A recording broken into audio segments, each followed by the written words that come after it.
Katusime Annette Mugisha, Katusime Jovia, Kavuma Samuel, Kawalia Abubeka, Kayogera Yona, Kenan Opio, Kenza Agnes Shuma, Kalai Peace, Chibaju Charity Kamhanda, Chichoncho Katabazi Patrick. You can tell me when you're ready. I finish this page. Then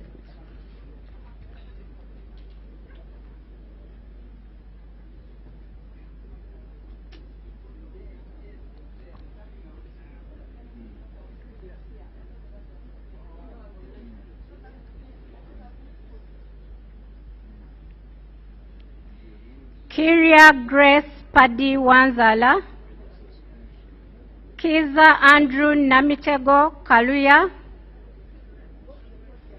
Kiza Kenneth Nyendwoha, Chikabi Edward, Chinalwa James, Chinobere Habat Tom, Chinshaba Patience Nkunda, Chiruluta Yusuf Junior Nkeretani,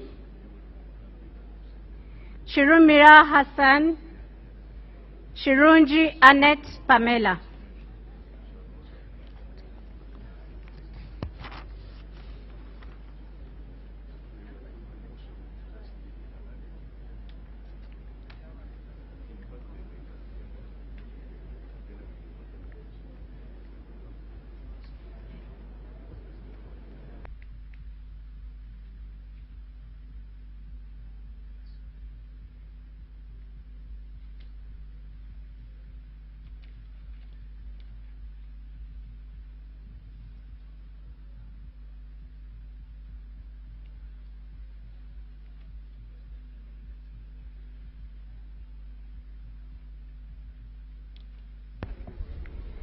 Kisa Stephen Bakubalwayo, Kisa Stephen Bakubalwayo, Chiseka Salim,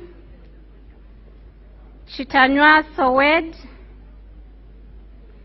Kitty Peter, Kitiyo Patrick, Chiwanuka Abdallah,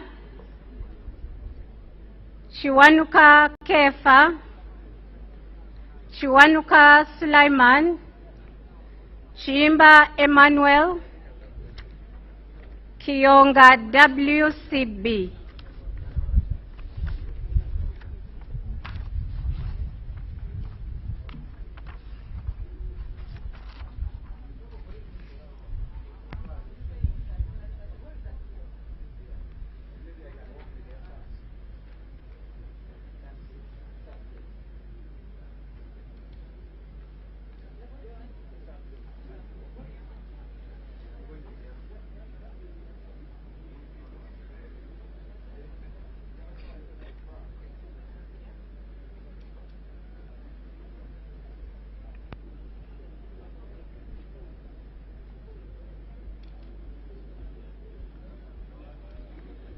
Chiza Hakim Saula, Komakech Christopher,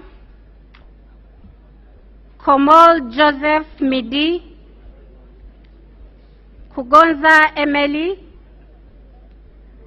Kungu Samuel Bamuteze, Kutesa Mary Kamuli, Kutesa Patrick, Kuichwin Grace Freedom, Kwizera Eddie Wagahungu, Chambade Amelia Ann.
Kyarampe Rebecca,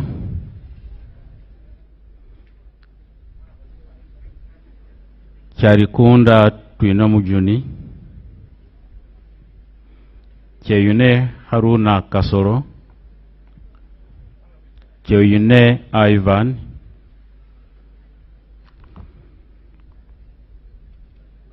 Kyogabirwe Jackie Muganda, Lakisa Mase Faith, Lwamwaka Catherine, Lanyero Christina Wany, Lenia Charity Kevin, Linda Irene, Lokap Peter Ken, Logose Sarah Annette, Loki John Baptist.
Lokoru Albert, Lokoru Stevenson Yoyo, Lokba Emma, Lokwang Hilary, Lolem Mika Akasile, Loluku Fedil Logwe, Longoli Simon Peter,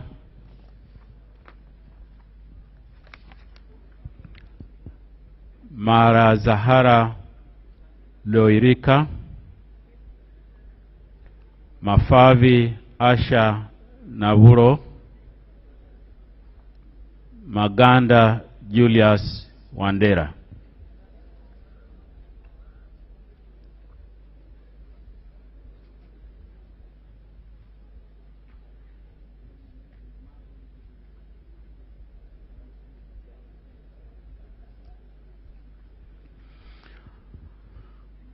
Magogo Moses Hasim, Makumbi Henry Kamia, Marende Shamim, Maringa Isaac Maikut, Mamawi James, Mao Nobert, Mariam Seifa, Masava Karim, Masava Mohamud Mutenyo, Maseruka Robert.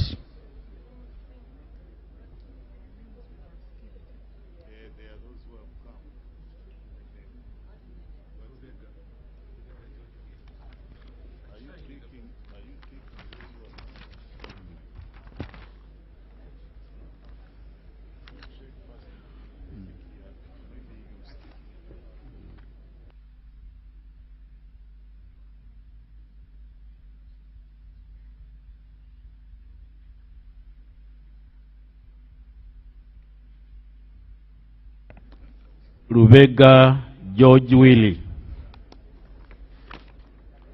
Rubega George Willie.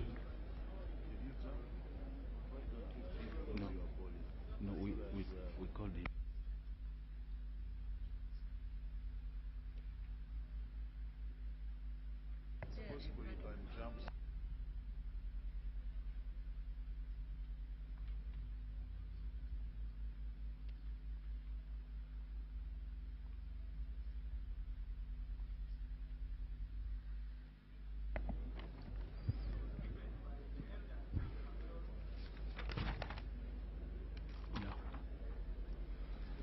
Lowila CD Oketayot. Lowila CD Oketayot. Rubowa Sebina Javira. Lugorovi Amos. Lugorovi Willie. Lugwar Benson. Luchamuzi David Karwanga. Lure Eria Eric. Luimbazi Narukora Elias. Rwansasura Sara.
Masiko Henry Moses.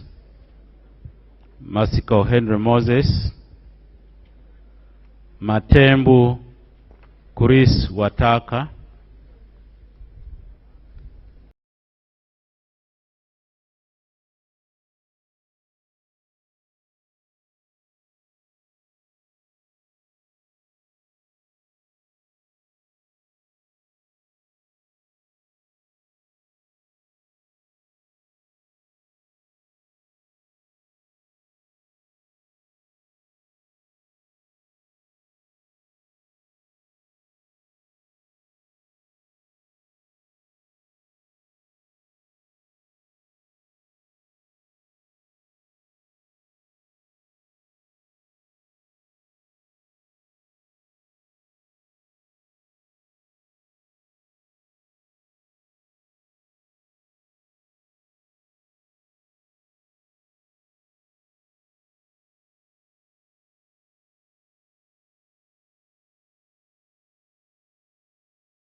Mwiru Paul, Nabaduka Annette, Nabakoba Judith Nalule,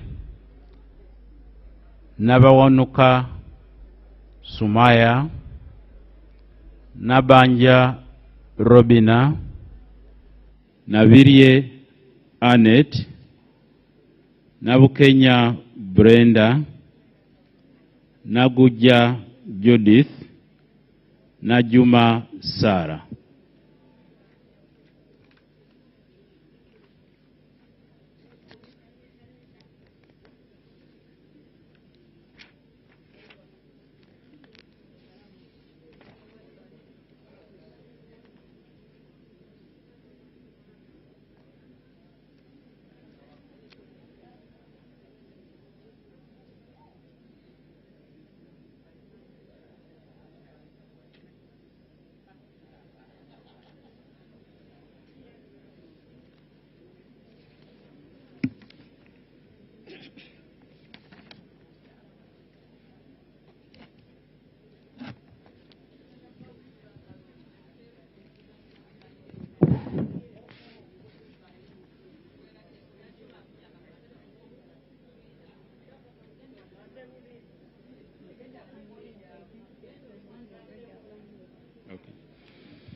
Nakadama Rukia Isanga, Nakauchi Susan Nsambu, Nakazibwe Hope Grania, Nakasita Betty Mpongo, Nakai Julius Muntu, Naku Fiona, Naku Faith Loru, Nakwede Harriet, Naruima Betty Ethel, Namanya Viola.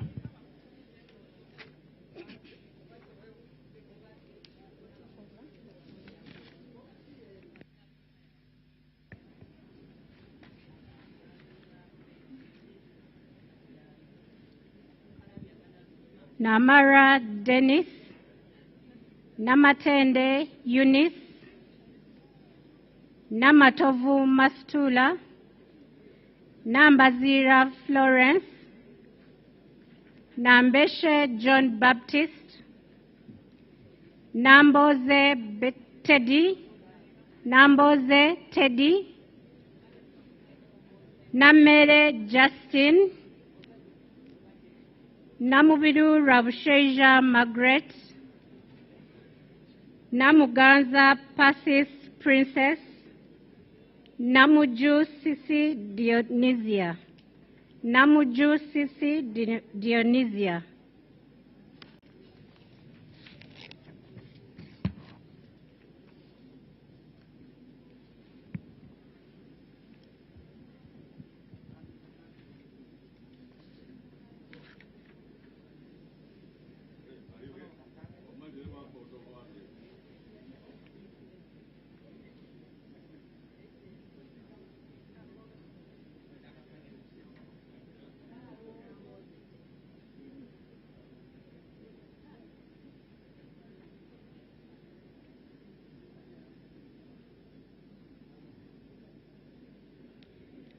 Namukuta Brenda, Namlondo Sarah, Namtawe Joanne, Nangoli Gerald, Nangoli Umar, Nankabira Anne Maria, Nankwanga Stella Maris, Nantongo Fortunate Rose, Nanzala Metrin, Nasolo Eugenia.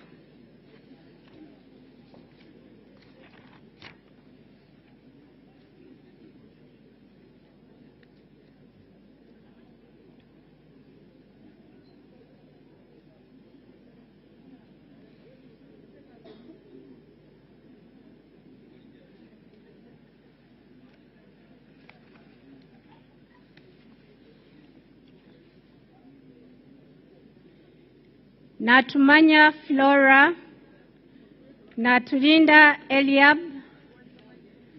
Nawe Molly Kamkama, Nayebale Sylvia,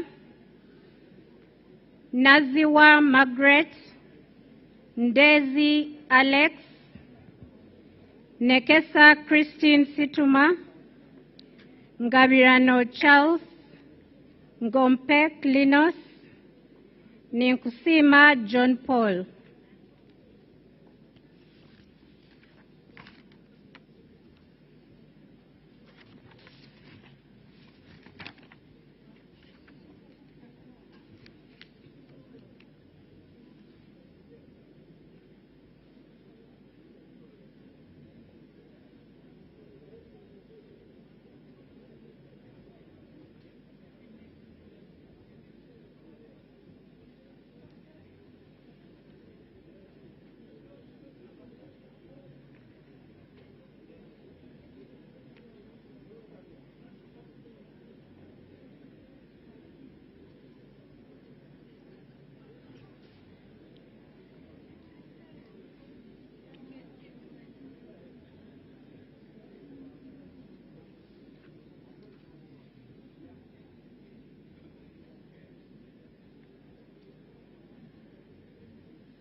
Ninsima Evelyn, Nirinjimana James Ruji Kaberuka, Niyonsaba Alex,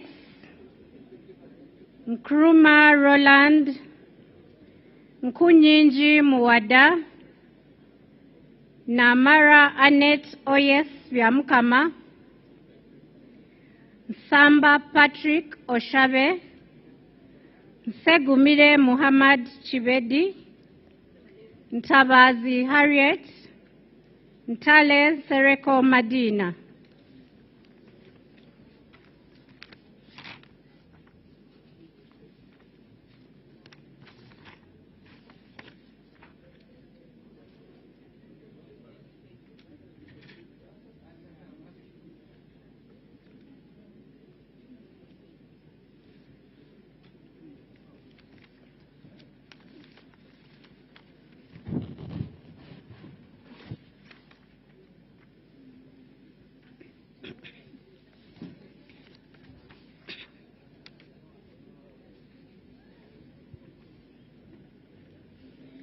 Nuria Hafsa Teko, Nyakato Asinance, Nyakato Dorothy, Nyamtoro Fiona, Nyeko Johnson Kezekia, Obiga Rose, Obong Peter Achuda, Obong Vincent Shedrick, Oboth Maxons Jacob, Ochan Patrick.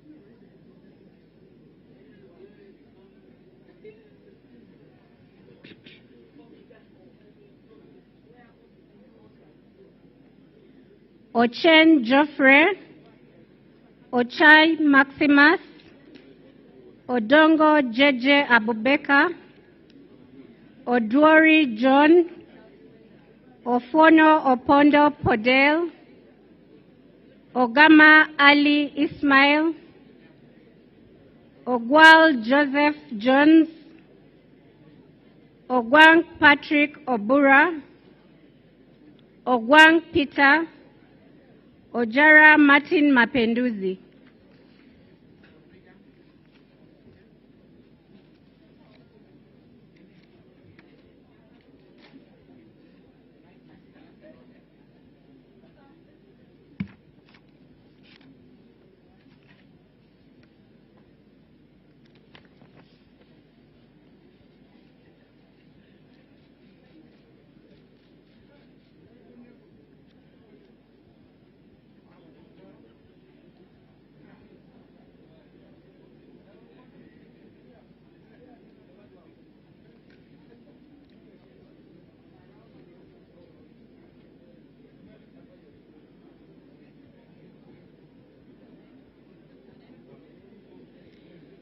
Ojit Peter, Ojok Andrew Olanya, Okasai Sidronius Opolot, Okello Geoffrey Charles, Okello Patrick Onguti, Okecho George, Okecho John Francis, Okeyo Peter, Okia Joan Aniku, Okiding Sam.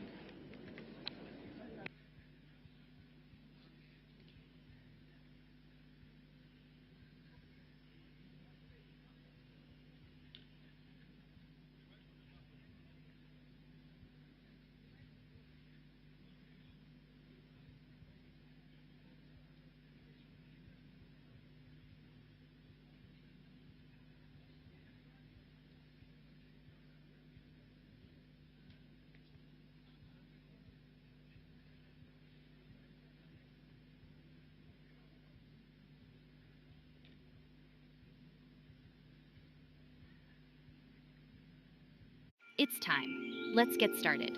It's 9:26 a.m. There are a few items in your schedule. Send a message by WhatsApp. Sure, I'll be on time.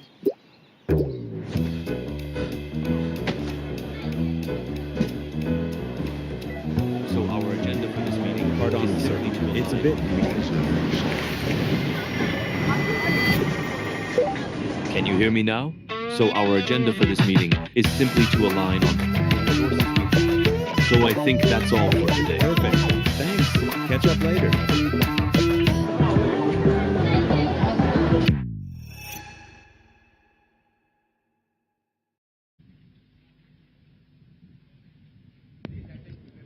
Okot Boniface Henry, Okot Peter, Okoya John Calvin, Okulo Francis, Okumu Gabriel, Okwere David Becham, Okwi Constantine, Olanya Gilbert, Oleru Huda Abason, Omara Paul, Omoding Emmanuel, Onek Hilary Obalakoer, Onekalit Amere Dennis, Ongaro Obote Clement Kenneth.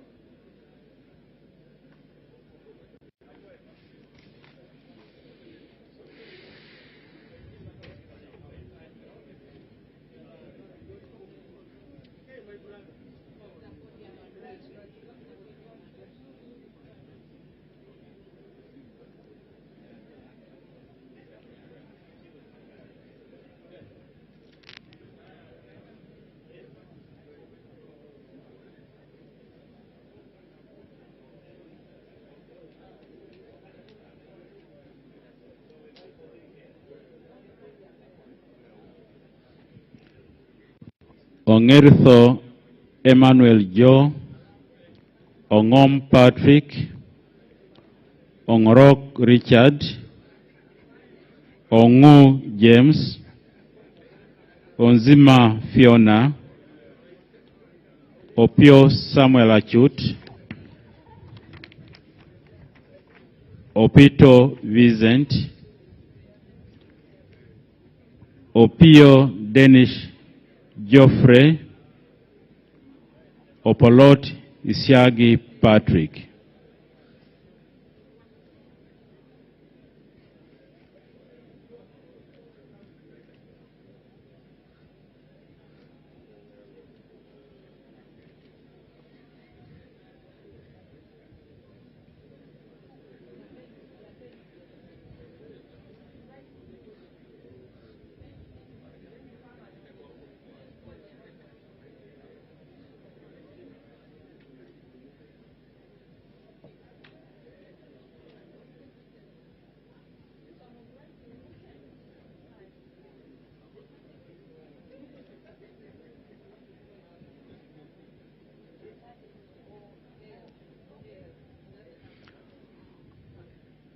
Opolot Okwalinga Simon Peter,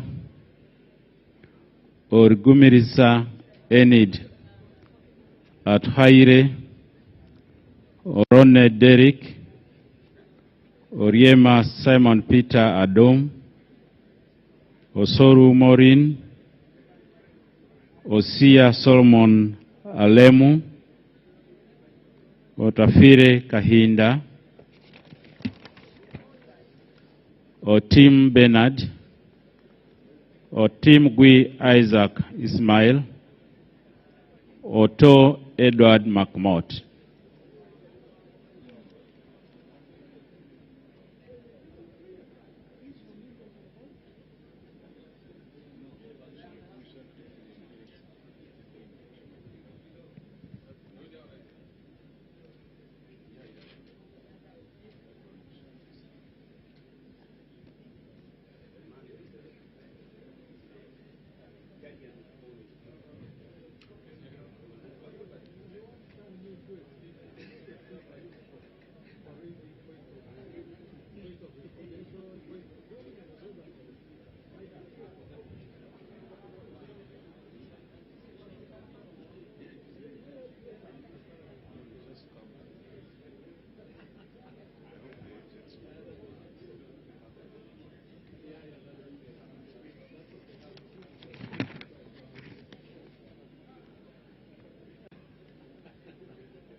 Otobar Wellborn Odia, Ouma Willie, Oweri Richard Machika, Owino Nicholas Simon,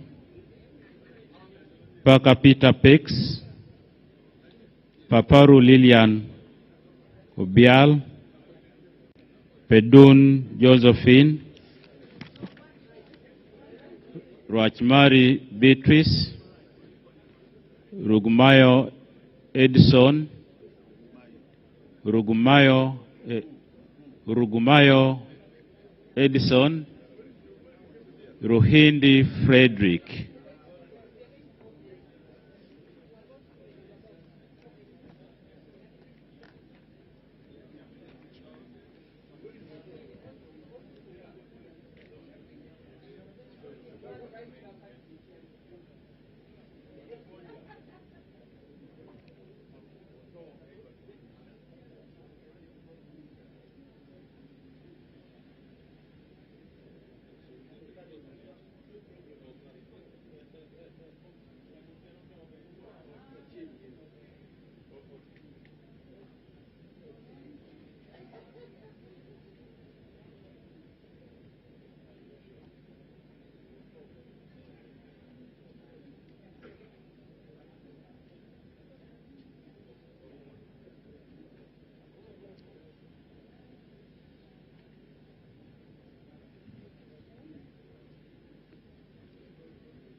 Ruteraho Lilian, Rwakojo Rubina Gureme,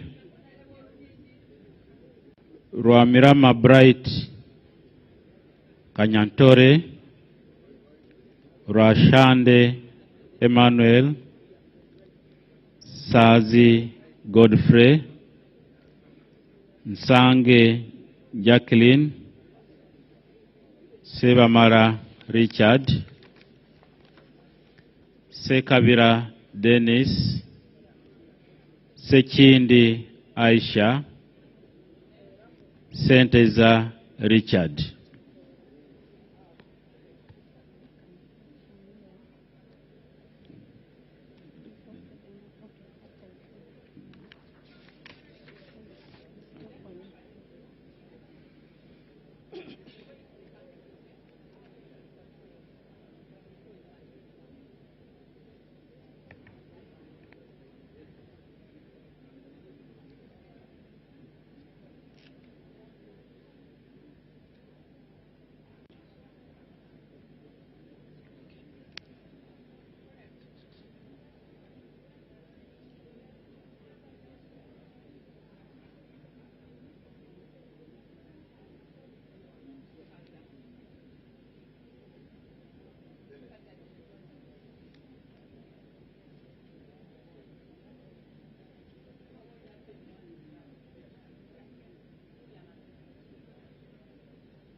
Shamje Tana, Sirwanyi Solomon, Sebuga Kimeze Bernardo, Sekitoreko Robert, Semwanga Javira, Semwanga Joseph, Sentai Muhammad.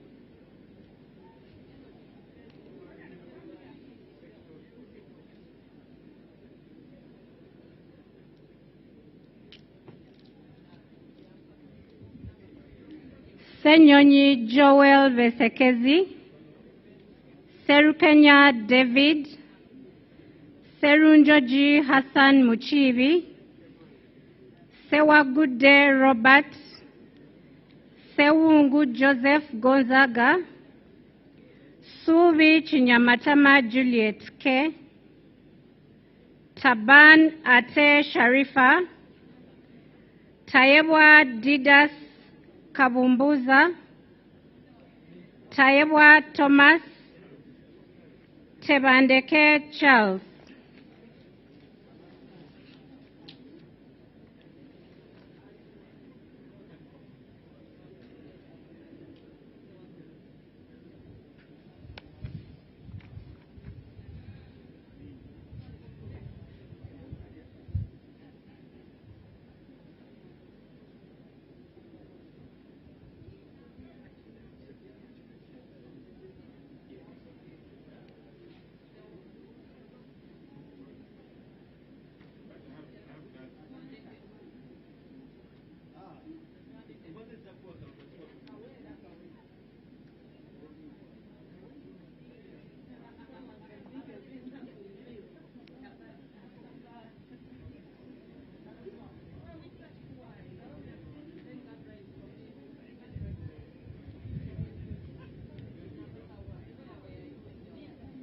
Teira John, Tete Chelangat Evelyn, Tibiaze Peace, Tio William Taylor Oda, Tom Aliti Chandia, Tukahira James Vienjuru Hunter, Tumukunde Henry Kakurugu, Tumuramya Genensio, Tumusime John Bosco, Tumwebaze Frank Kajiji.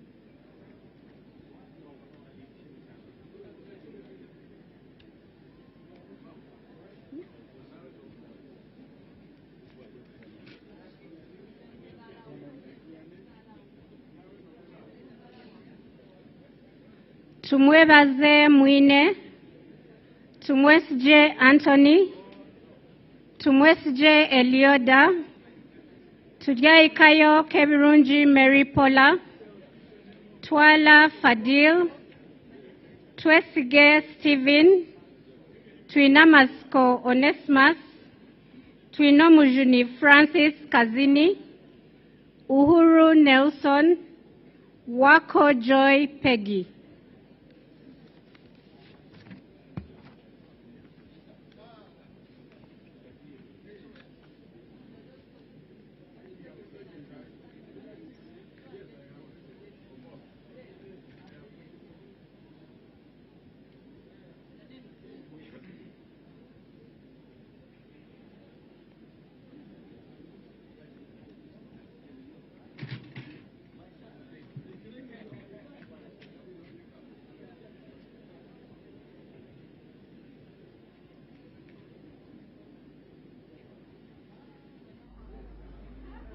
Wabusani Stephen Makwa, Waiswa Joel Azalwa, Wakabi Pius, Wakida Patrick Godfrey, Wakoli Godfrey Matembu, Waluswaka James, Waliomu Moses Muwanika, Wamakuyu Ignatius Mudimi, Wandera John Paul, Wandera Sadala. N'abaguzi leero bintu binsobedde mu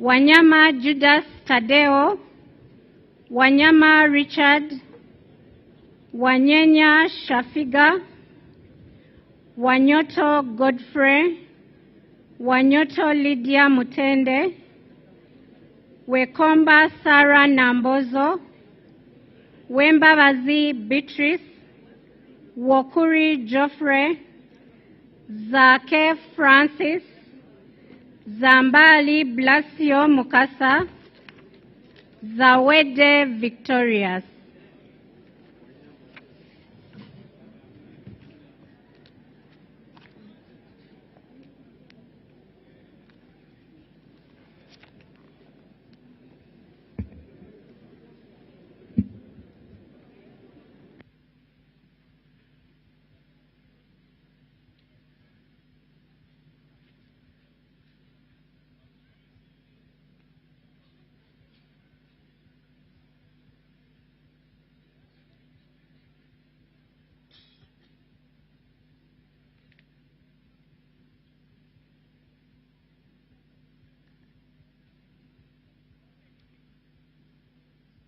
Yeto inagafumba. You got Glovo. Oinacheweta gamukatale tofayo. You got Glovo. You can order what you want. You can get what you need. You got Glovo. You got it all. Order a Glovo and receive it in minutes.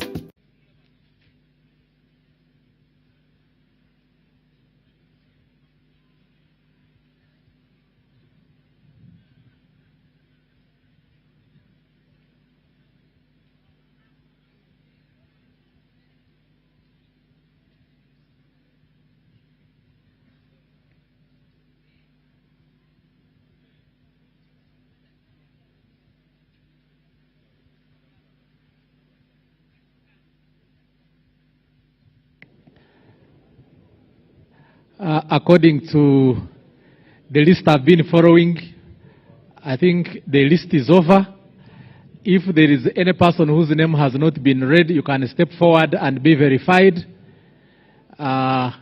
Otherwise, I'm going to close the voting.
Please, if you know your name was not read or you came late, step forward for verification, and then you will be allowed to vote. Otherwise, I'm about to close the voting.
He's just saying.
Three shops, 0 results. But on Gigi, 1 search, seconds. Why stress offline? Buy, sell, use. Gigi.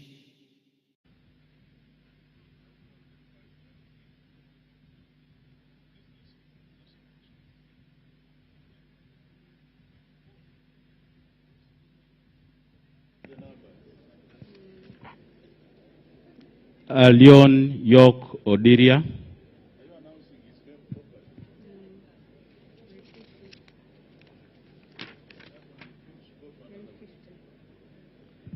Among Anita Annette.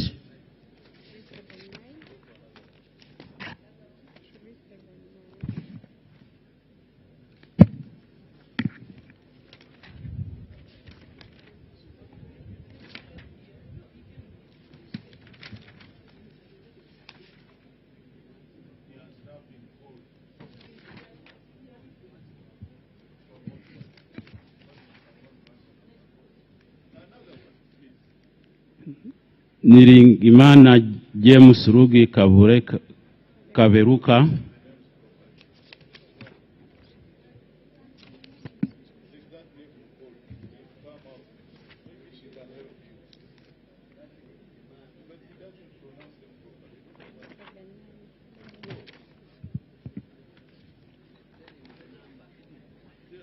Okia Joan Aniku,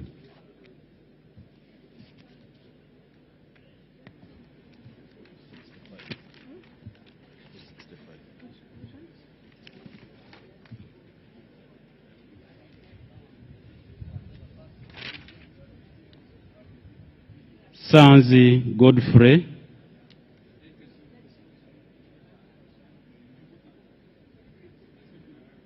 Sebamara Richard,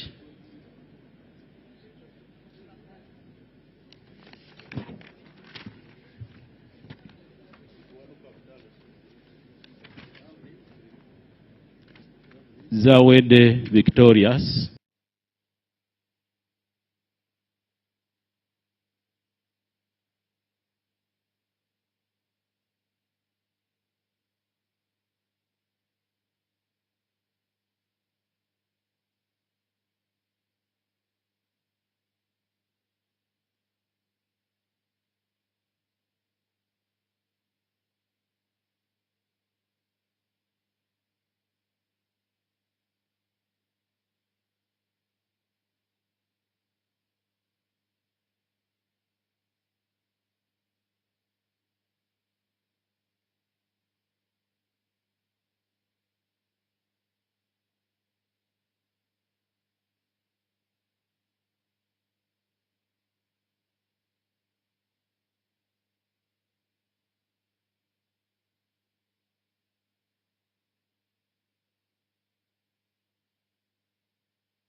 UBC, inspiring Uganda.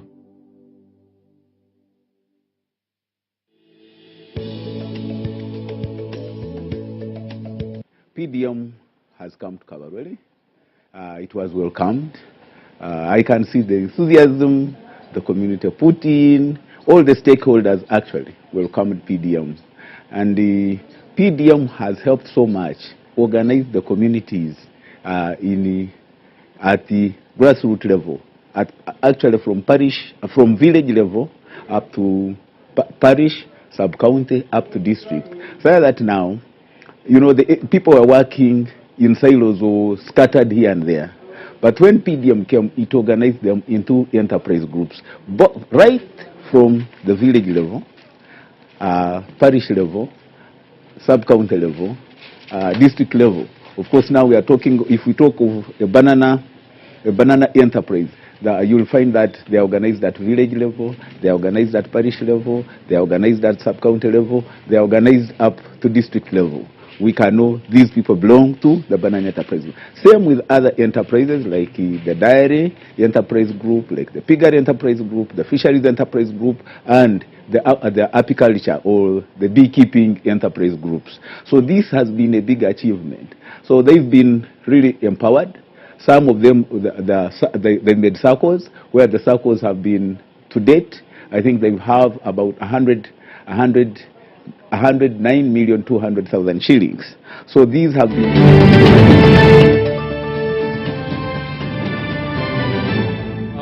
Jacob Oboth,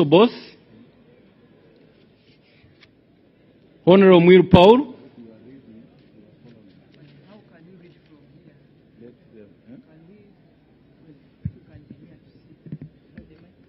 Oboth Maxon,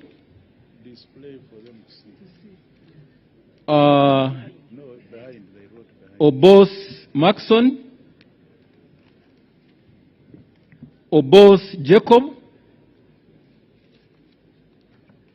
Jacob Oboth, Oboth Jacob Oboth, Honorable Oboth, Oboth Jacob, Jacob Oboth,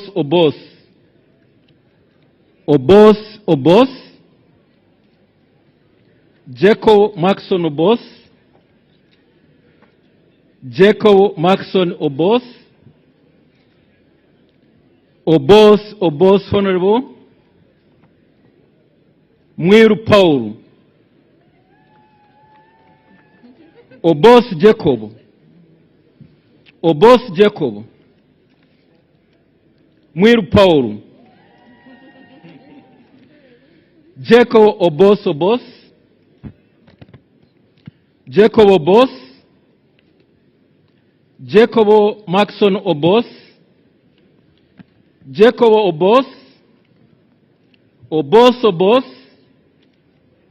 Jacob Oboth, Honorable Oboth Oboth, Oboth Jacob, Mao Nobert, Jacob Oboth, Jacob Oboth, Jacob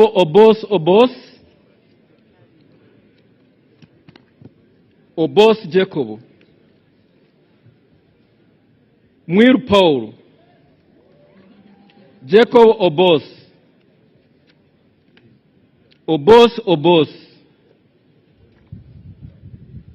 Oboth Tayebwa,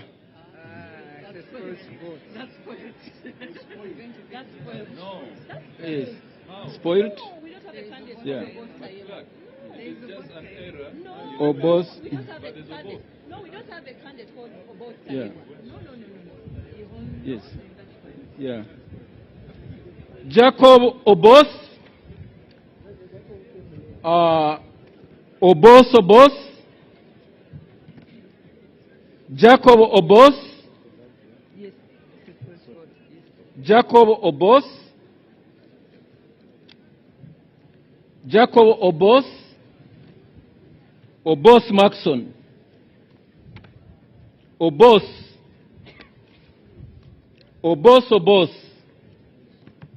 Jacob Oboth,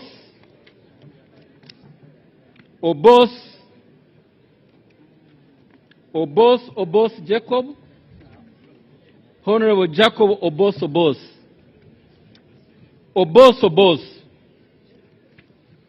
Jacob Oboth,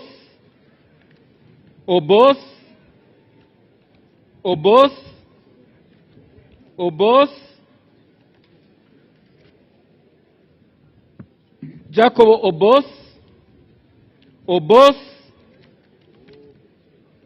Oboth, Nobert Mao, Jacob Oboth,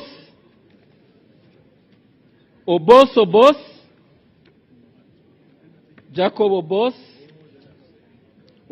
Jacob, Jacob Oboth, Jacob Oboth, Jacob Oboth, Jacob, Jacob Oboth,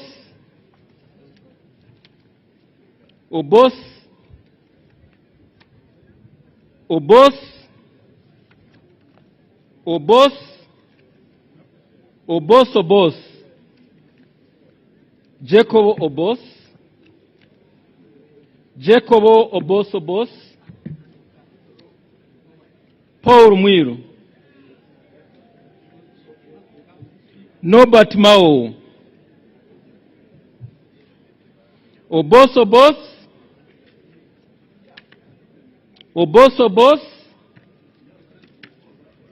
Paul Mwiru, Jacob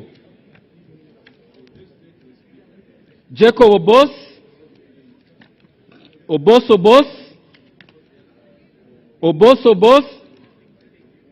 Jacob Oboth, Jacob, Oboth, Jacob Oboth, Jacob Oboth, Jacob Oboth, Jacob, Jacob,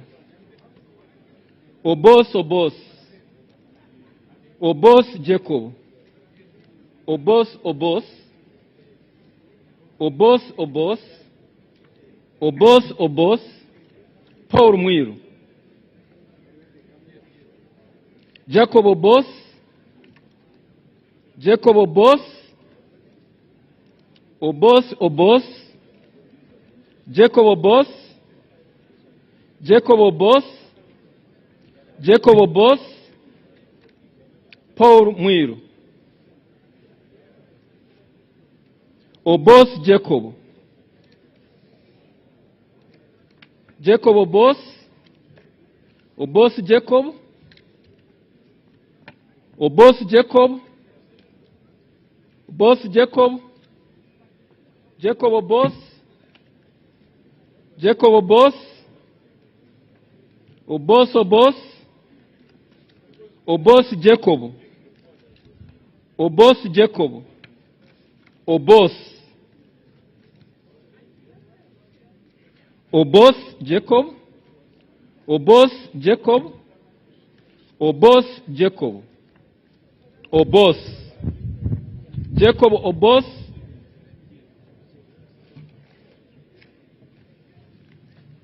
Oboth Jacob. Oboth Jacob. Oboth Jacob. Oboth Jacob. Oboth Jacob. Jacob Oboth. Jacob Oboth.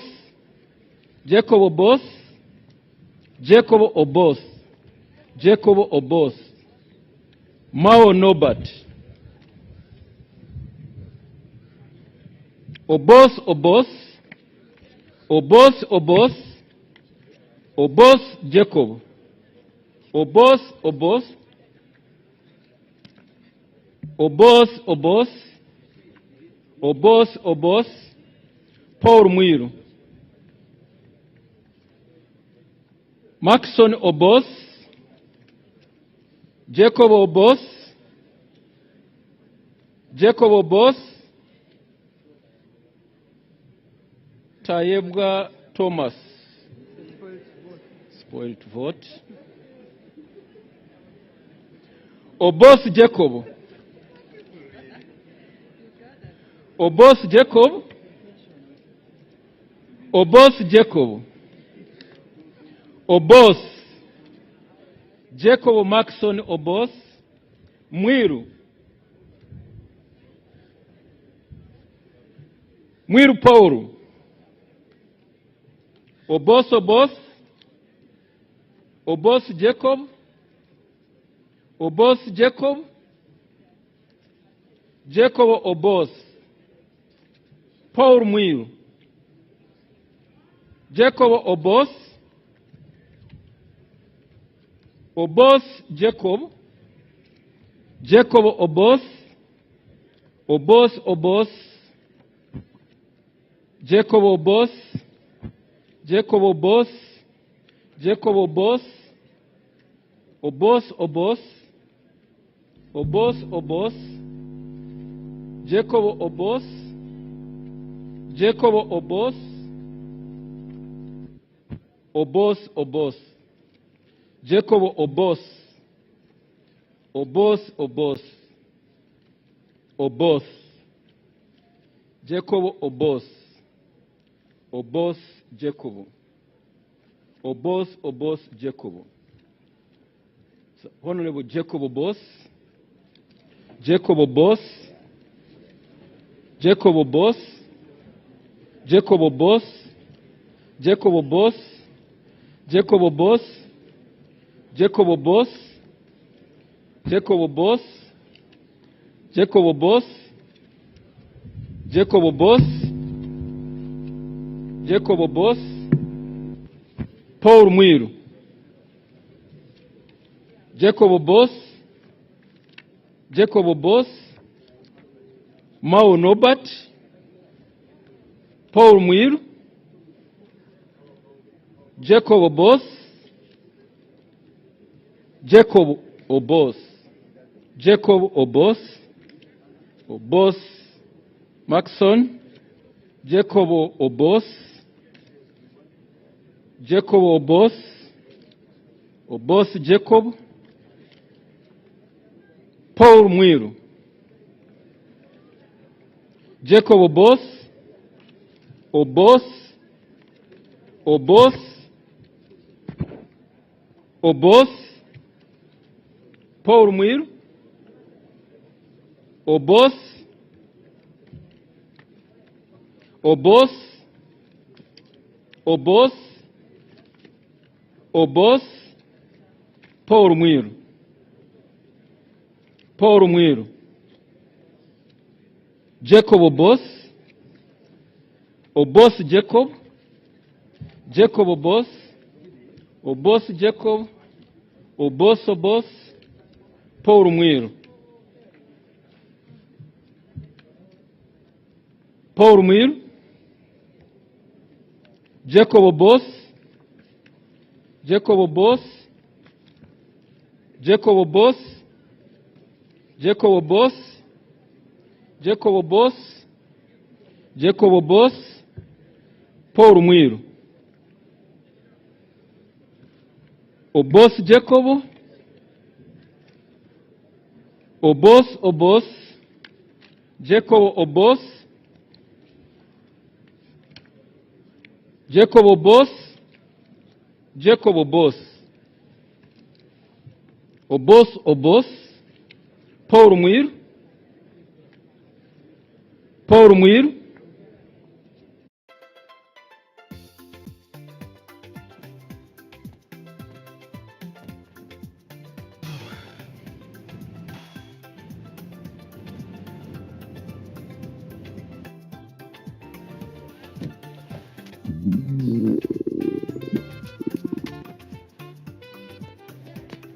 When you gotta go, go for Neptune, the softer two-ply tissue paper, available in plain white and colored. Both Jacob, both Jacob, Jacob both. Oboth Jacob, Oboth Jacob, Oboth Jacob, Oboth Jacob, Oboth, Oboth, Paul Mwiru, Jacob Oboth, Paul Mwiru, Jacob Oboth, Oboth, Oboth, Oboth, Oboth, Oboth, Paul Mwiru, Oboth, Oboth, Oboth, Nobert Mao, Jacob Oboth, Jacob Oboth, Paul Mwiru, Jacob Oboth, Oboth, Oboth, Mwiru Paul, Oboth, Paul Mwiru, Paul Mwiru, Oboth, Jacob Oboth, Oboth, Oboth, Paul Mwiru, Oboth, Oboth, Oboth, Oboth, Oboth, Oboth, Oboth, Oboth, Paul Mwiru, Oboth, Oboth, Oboth, Oboth, Jacob Oboth, Oboth, Paul Mwiru, Jacob Oboth, Oboth. But that's Oboth, both. The intention is Oboth. Jacob Oboth, Jacob Oboth, Maxon Oboth, Jacob Oboth, Jacob Oboth, Jacob Oboth, Maxon Oboth, Jacob Oboth, Jacob Oboth, Jackson Oboth, Jacob Oboth, Jacob Oboth, Oboth, Jacob Oboth, Mwiru Paul. Jacob Oboth, Oboth, Jacob Oboth, Oboth, Paul Mwiru. Paul Mwiru, Oboth,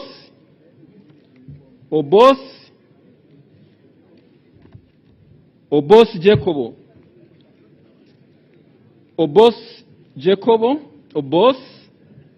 Paul Mwiru,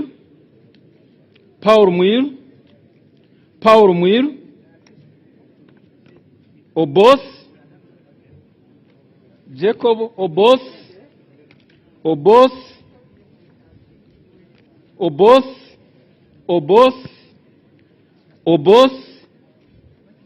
Paul Mwiru, Oboth, Paul Mwiru, Oboth, Paul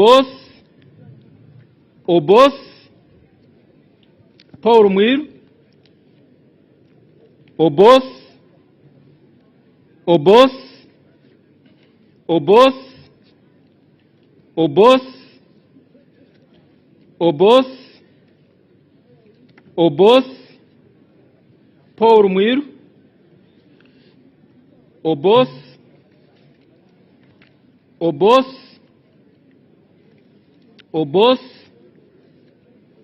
Oboth, Paul Mwiru, Jacob, Oboth,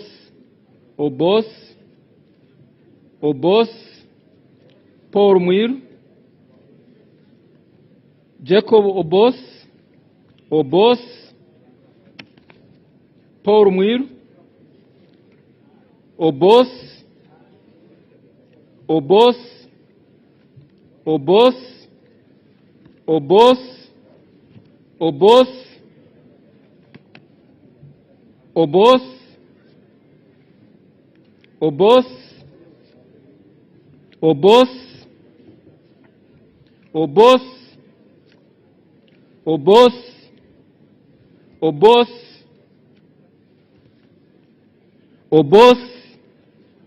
Mwiru Paul, Oboth,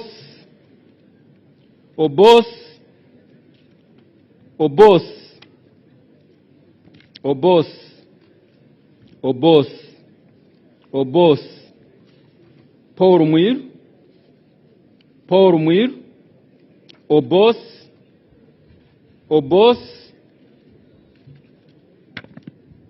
Oboth,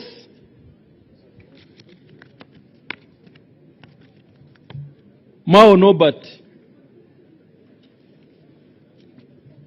Oboth, Nobert Mao, Mwiru Paul, Jacob Oboth,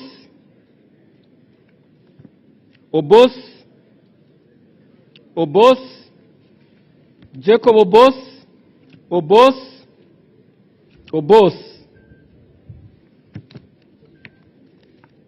Nobert Mao,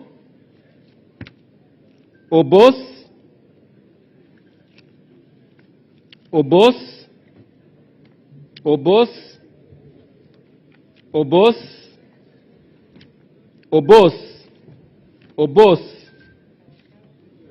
Paul Mwiru,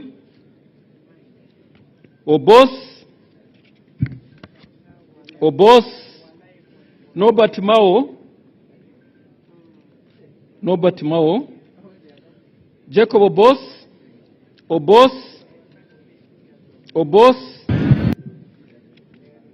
Nobert Mao,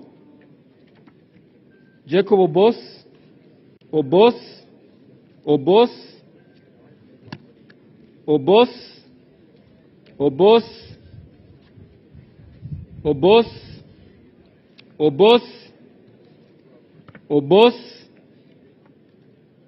Mwiru Paul,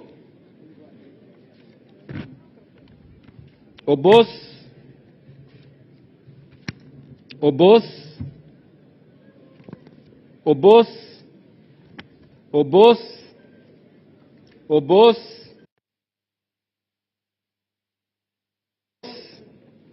Oboth, Nobert Mao, Oboth,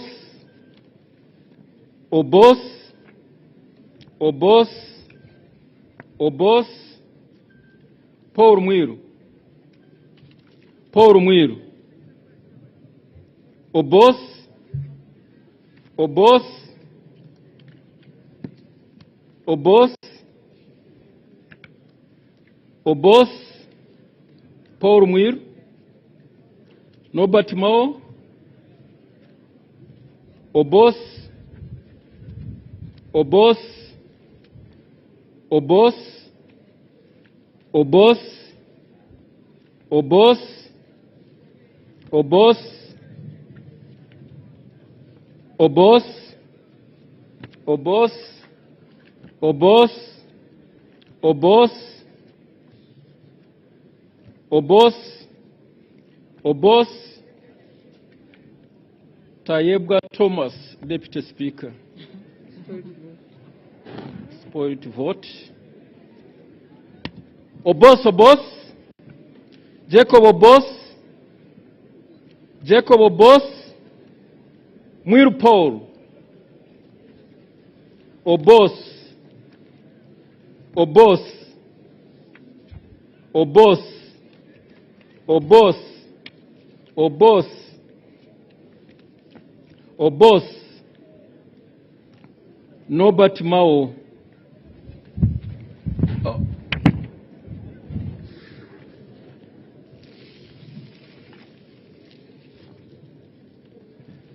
Oboth, Oboth, Oboth, Oboth, Oboth, Oboth, Oboth, Nobert Mao. Oboth, Oboth, Oboth, Oboth, Oboth, Oboth, Oboth, Mwiru Paul, Oboth, Oboth, Oboth, Oboth, Oboth, Oboth, Oboth, Oboth, Oboth, Jacob Oboth, Oboth, Oboth, Oboth, Oboth, Oboth, Oboth, Oboth, Oboth, Paul Mwiru, Oboth, Oboth, Oboth, Oboth, Oboth,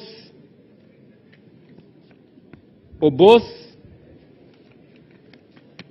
Oboth,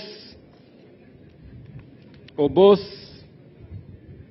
Oboth, Oboth, Oboth, Paul Mwiru, Oboth, Oboth, Oboth, Oboth, Oboth, Oboth,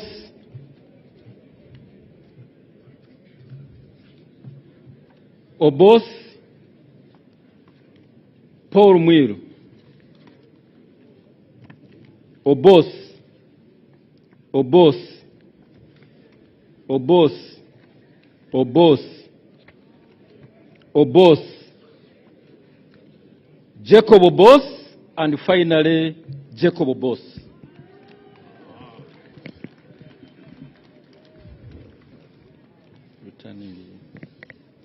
We are going now to count the votes obtained by each candidate, starting with spoiled votes.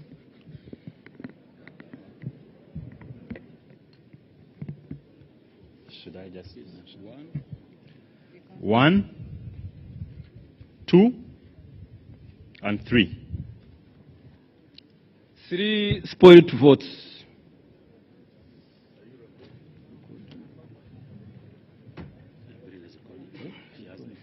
Okay.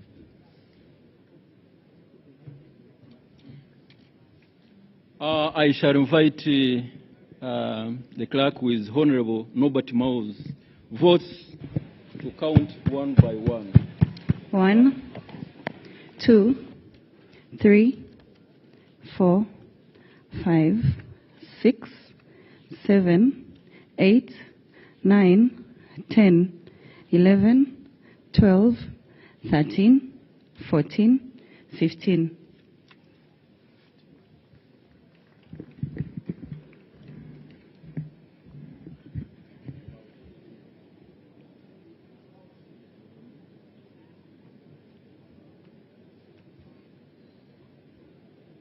Paul Mwiru. Paulo Mwiru 1. Paulo Mwiru 2. Paulo Mwiru 3. 4. 5. 6. 7. 8. 9.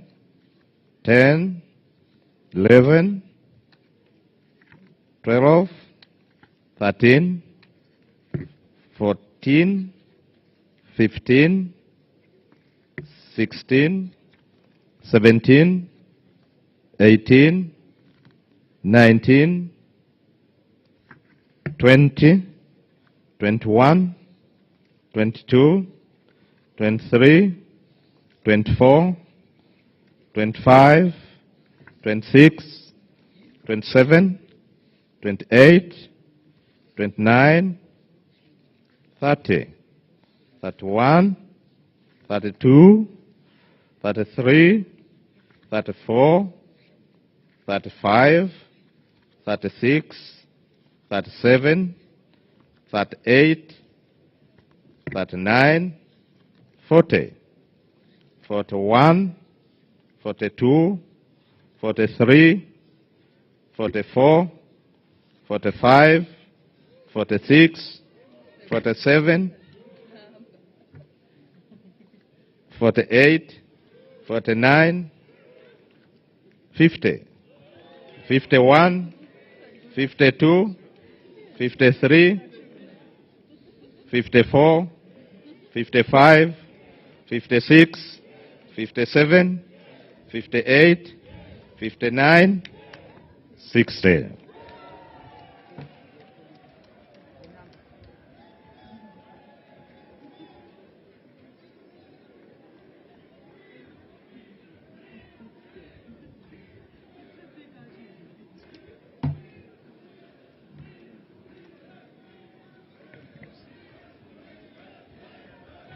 Order in the House. Order in the House. We shall count the votes for Honorable Jacobo Oboth. 1, 2, 3, 4, 5, 6, 7, 8, 9, 10, 11, 12, 13, 14, 15, 16, 17, 18, 19, 20, 21, 22, 23, 24, 25, 26, 27, 28, 29, 30, 31, 32, 33, 34, 35, 36, 37, 38, 39, 40, 41, 42, 43, 44, 45, 46, 47, 48, 49, 50, 51, 52, 53, 54, 55, 56, 57. Wait, are you still paying school fees and not winning? Welcome to Season 5 of our Back to School campaign, with up to 120 million Ugandan shillings up for grabs. All you have to do is use the My Airtel app or dial *185 *6# to pay school fees. We are rewarding 100 winners every week with 300,000 Ugandan shillings each. And hey, using the My Airtel app gives you more chances of winning. The more you transact, the higher your chances of winning. Winners will be contacted on 0200 100 100. Every day we pay 300K we pay. 87, 88, 89, 90, 91, 92, 93, 94, 95, 96, 97, 98, 99, 100. 101, 102, 103, 104, 105, 106, 107, 108, 109, 110. 11, 12, 13, 14, 15, 16, 17, 18, 19, 120. 21, 22, 23, 24, 25, 26, 27, 28, 29, 130. 31, 32, 33, 34, 35, 36, 37, 38, 39, 140. 41, 42, 43, 44, 45, 46, 47, 48, 49, 150.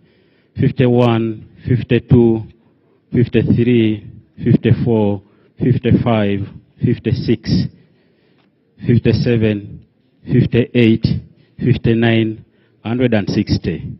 61, 62, 63, 64, 65, 66, 67, 68, 69, 170.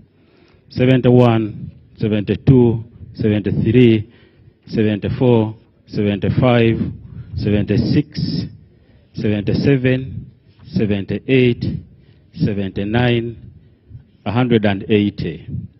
81, 82, 83, 84, 85, 86, 87, 88, 89, 190. 91, 92, 93, 94, 95, 96, 97, 98, 99, 200. 201 and 2 and 3 and 4 and 5 and 6 and 7 and 8 and 9, 210. 11, 12, 13, 14, 15, 16, 17, 18, 19, 220. 21, 22, 23, 24, 25, 26, 27, 28, 29, 130.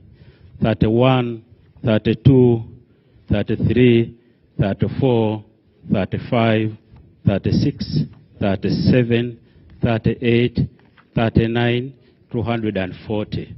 41, 42, 43, 44, 45, 46, 47, 48, 49, 250. 51, 52, 53, 54, 55, 56, 57, 58, 59, 260.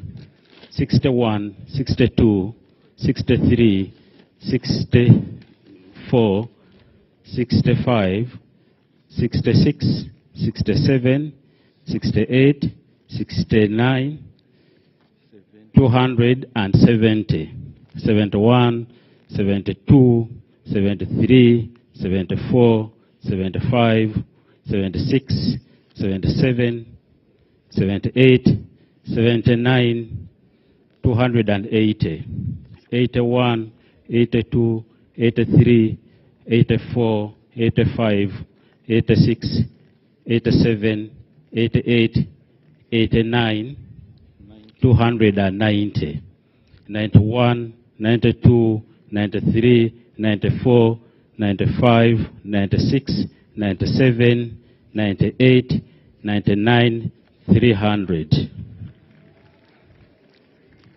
And 1, and 2, 3, 4, 5, 6, 7, 8, 9, 310.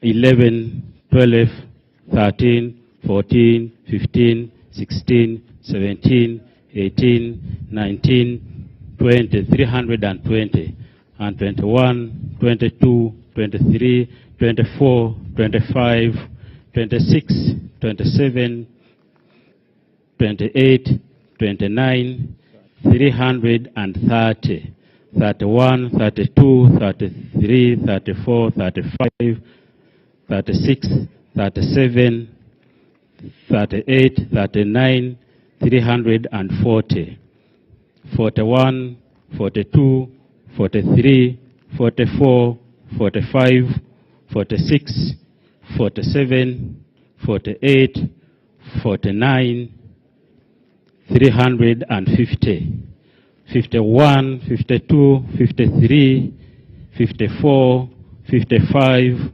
56, 57, 58, 59, 360, 61, 62, 63, 64, 65, 66, 67, 68, 69, 370, 71, 72, 73, 74, 75, 76, 77, 78, 79, 380, 81, 82, 83, 84, 85, 86, 87, 88, 89, 390, 91, 92, 93, 94, 95, 96, 97, 98, 99, 400. 401 and 2 and 3 and 4 and 5 and 6 and 7 and 8 and 9, 410. 11, 12, 13, 14, 15, 16, 17, 18, 19, 420. And 21, 2, 3, 4, 5, 6, 7, 8, 9, 430. And 31, 32, 33, 34, 35, 36, 37, 38, 39, 40, 441.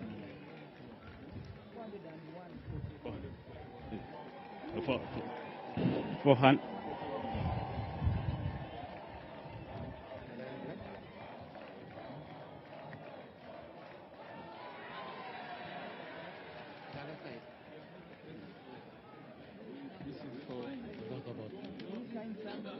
Hey, all the votes are here. Where are the rest? Why don't you put them in the same envelope? These are for one. Then we can put the rest here.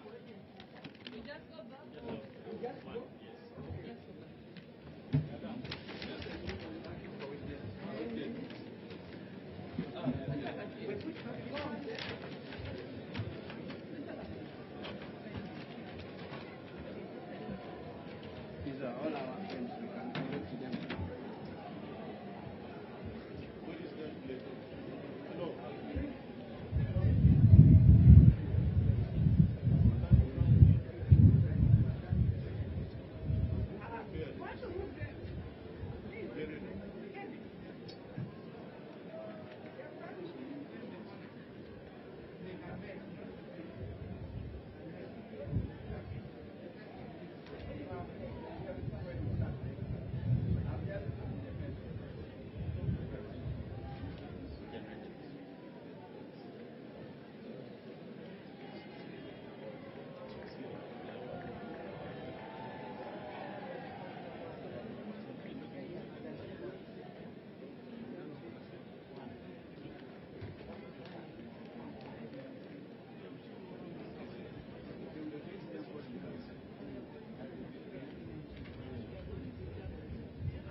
Order in the House. Declaration of the Speaker by His Lordship the Chief Justice. Under Rule 14H of the rules of this House, where two or more persons are nominated for the office of Speaker, the person who receives the majority of the votes of all members present and voting shall be declared Speaker. So I now proceed to read the total number of votes polled and those polled by each candidate. The total number of ballot papers contained in the ballot box were 519. Total number of members who have abstained from voting, I have 0. Spoiled ballot papers, there are 3. Honorable Oboth Maxon Jacob polled 441 votes.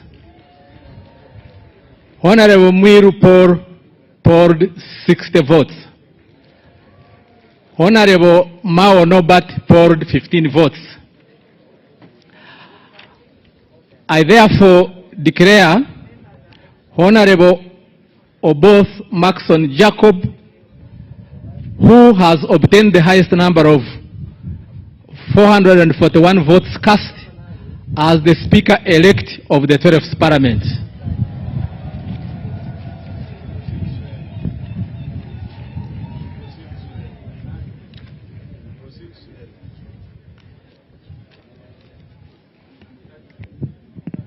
Administration of oath to the Speaker-elect.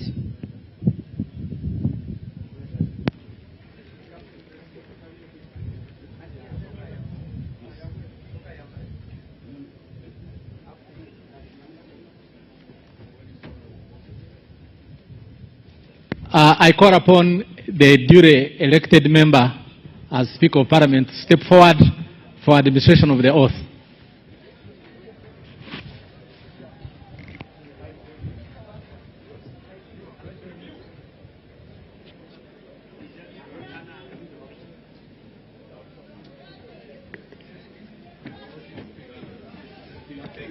Distinguished guests, and all those who are following the events of today, what is happening now is the traditional dragging of the Speaker to take the oath.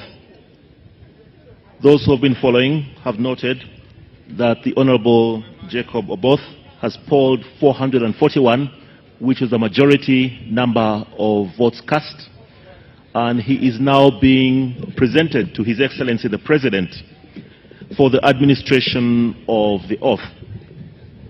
According to the Constitution, Article 82:10, the oath of the Speaker will be administered by His Excellency the President. That is in accordance with Article 82:10 of the Constitution and the second schedule of the Oath Act, Chapter 19 of the laws of Uganda.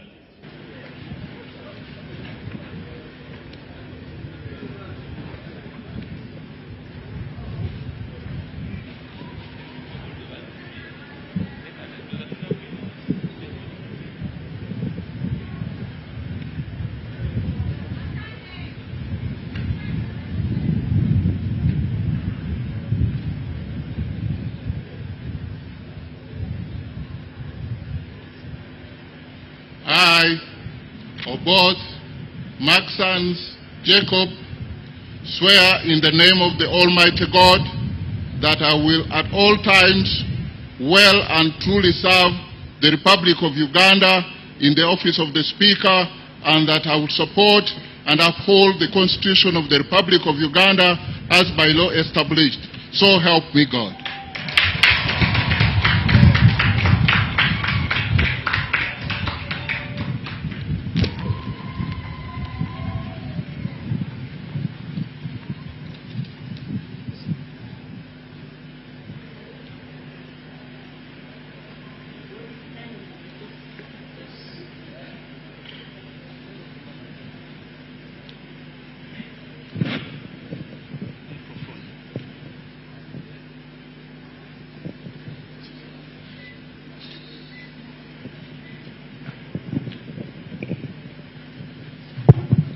So now that Honorable Jacob Maxon Oboth has taken the oath of the Speaker of Parliament, he is going to receive the instruments of power from His Excellency the President, starting with the mace.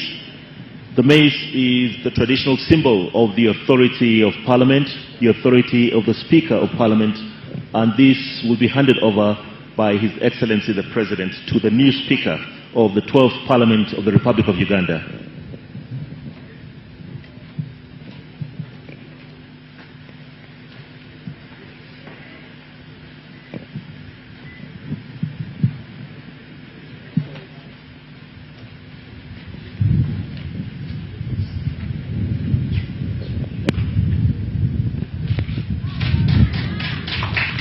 The Speaker has received the mace.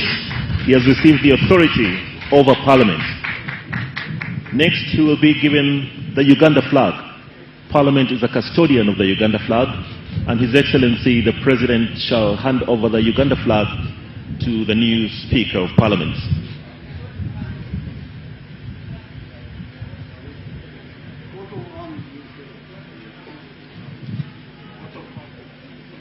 And after the flag, it will be the coat of arms.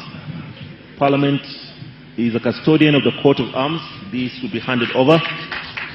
And immediately after, the Speaker will also receive the Constitution of the Republic of Uganda from His Excellency the President. After the Constitution, he will also receive a copy of the Rules of Procedure of Parliament.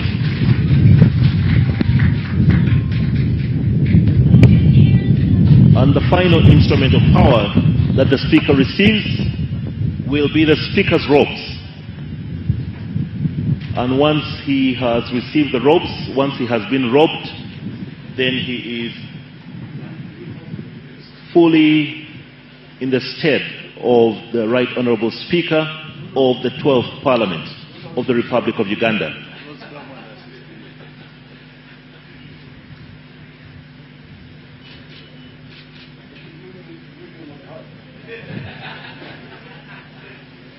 So the Speaker is being robed now.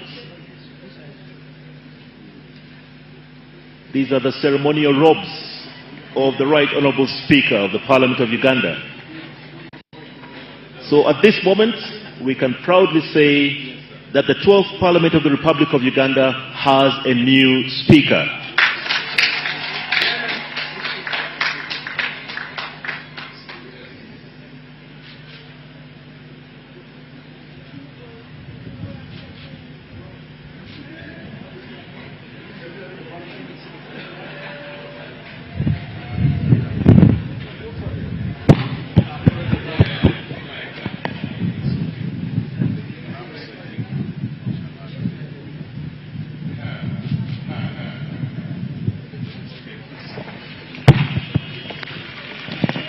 Now shortly, the Right Honourable Speaker and his procession will officially be announced as they enter back in the House.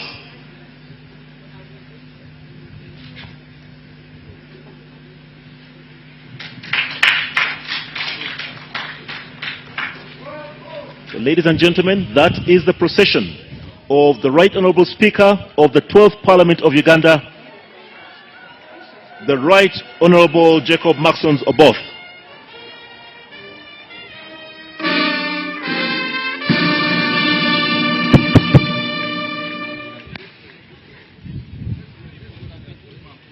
We now wait for their formal announcement. Honourable members, Mr. Speaker.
Item number 12, communication.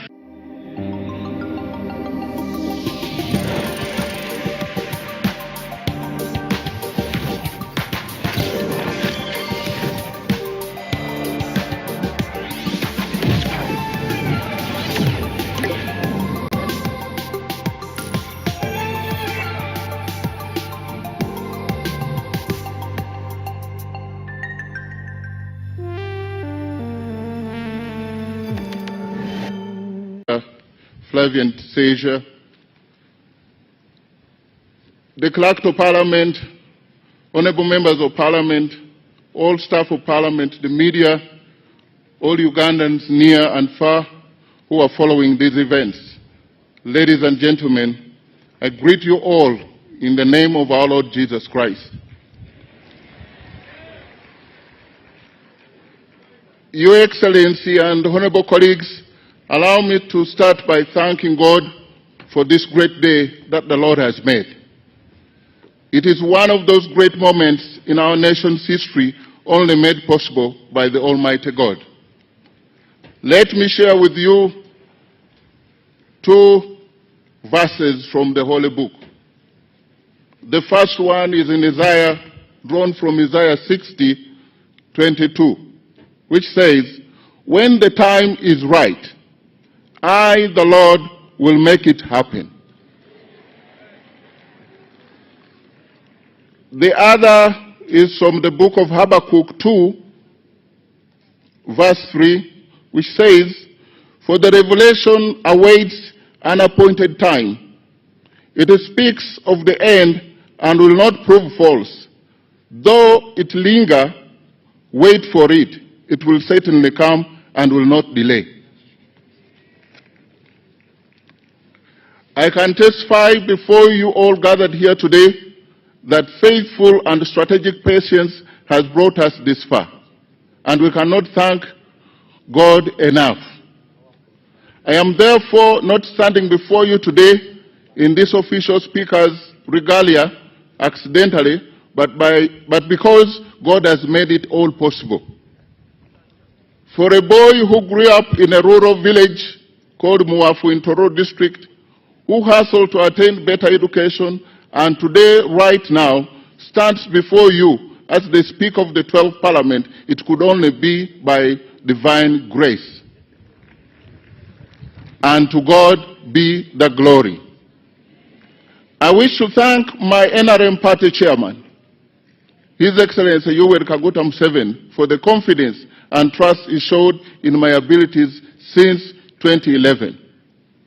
Honorable members, I thank you most sincerely for entrusting me today with the highest office of being your Speaker, which responsibility I receive with utmost humility and modesty. God has spoken to Uganda through you all, through the national chairperson of NRM, through the NRM SEC, through the NRM parliamentary caucus, and through this parliament. To those who may not have voted for me, I will be your Speaker too. I thank the voters, my voters of West Kudama Central County in Tororo District, for sending me to the nation. I also want to thank the leadership and members of the Patriotic League of Uganda, a pressure group aligned to the NRM, for their support through this journey. Honorable members, the Speaker's chair is not a throne. It is a servant's post. My role now is to come before you to ensure that working together, the voices of the over 48 million Ugandans who send us here are heard, protected, and respected. Honorable colleagues, we are aware of what has been going through. I pledge a corruption-free parliament. Under my leadership, we will cultivate a culture of absolute integrity and zero tolerance to corruption, anchored in President Museveni's clarion call for corruption-free parliament in the next 5 years. Accountability begins with us. In the next 5 years, we will hold the executive and other government bodies accountable. But we must start with ourselves. As they say, charity begins at home. We cannot hide from accountability of government resources, yet we expect it from other agencies and departments. That will not work. 3, evidence and research-based debates. Under my leadership, the floor of Parliament will not be a theater for hearsay or grandstanding. Our debates must be grounded in hard facts, data, and sound research. We must be fair and objective to others as we play our oversight function. 4, a people-centered Parliament. Under our leadership, every bill, every motion, every decision must directly answer to the needs of the ordinary citizen. 5, result-based appropriation. Under my leadership, budgeting will no longer be an exercise in financial engineering and distortion. It will be a service-oriented, results-driven endeavor to deliver services to our people. 6, an open Parliament. During this term, let us appreciate that unobjective and ethical media are not our enemies, but the public's eye and ear. We must maintain a transparent, decent, and open Parliament. When we close our doors to the media, a negative perception is generated. If we are clean and doing a good job, why hide? I will encourage a professional and robust relationship with the press at all times in order to bridge the gap between the House and our people. And lastly, on that pillar, proactive oversight. Under my leadership, Your Excellency, the oversight function should not be a post-mortem. We need not wait for public funds to be lost. Our committees should be facilitated to work, to monitor, intercept, and protect resources in real time in order to propel every effort geared towards the tenfold growth. Honorable members, I invite you to embrace these 7 pillars to regain the public trust. As I conclude, I appeal to our technical team led by my senior brother and fellow land friend, Honorable Adolf Mwesige Kasaja, the Clerk to Parliament, for their support. I promise to treat each one of us with fairness as we embark on working hard to harness the public trust, but know that we will require some rapid, highly visible and structural changes to be made. Your Excellency and honorable members, my final promise to you gathered here today and all Ugandans out there is that I start this new responsibility as Speaker. I will remain the same Oboth, not changed by the grandeur or majesty of a powerful office of the Speaker. Let us all serve the Parliament of the Republic of Uganda with humility, modesty, and dignity. Let us serve all Ugandans with respect and honor. I thank you. God bless you all, and may God bless the Republic of Uganda.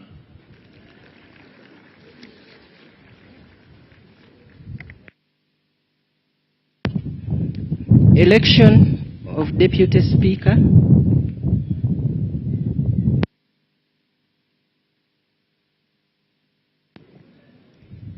Honorable members, we now wish to call for nominations for the office of Deputy Speaker.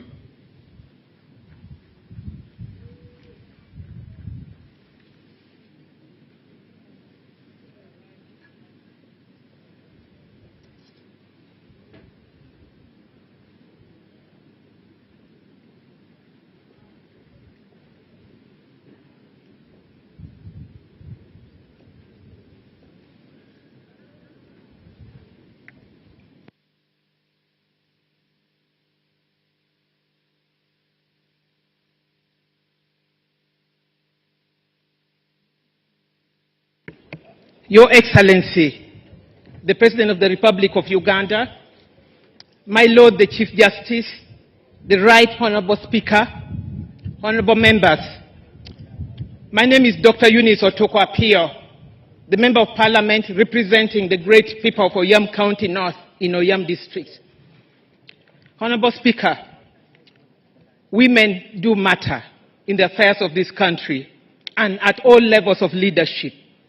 I therefore rise in accordance with Rule 6 of the Rules of Procedure of the Parliament of Uganda to move that the capable Honorable Sarah Guti, woman Member of Parliament for Dokolo District, do take the chair of this Parliament as Deputy Speaker of the 12th Parliament of Uganda. Mr. Speaker, the Honorable Sarah Guti is a committed legislator who has consistently demonstrated dedication to public service and parliamentary work. She holds a degree in social works and social administration, in addition to a number of postgraduate certificates reflecting her continued commitment to leadership and professional development. She possesses the integrity, the temperament, and ability required to serve this House diligently and fairly. Mr. Speaker, allow me emphatically note that as we have today elected the male Speaker, you, Right Honorable Speaker, it is important that this House now holds the principle of gender parity in its leadership. Electing Honorable Sarah Guti as Deputy Speaker would reinforce our commitment to inclusive representation and ensure that the leadership of Parliament reflects both men and women at the highest level. Mr. Speaker, Honorable Sarah affiliates with the Uganda People's Congress Party. Her candidature therefore speaks to the spirit of multi-party democracy and the importance of accommodating diverse political views and voices in the leadership of the House. Honorable Speaker, I therefore urge members, you honorable members, to support this motion and elect the Honorable Sarah Aguti as Deputy Speaker of the 12th Parliament. I also now congratulate you, Right Honorable Speaker, upon your election to lead us in the House. I beg to move. Thank you. Can we have the seconder? 2 minutes.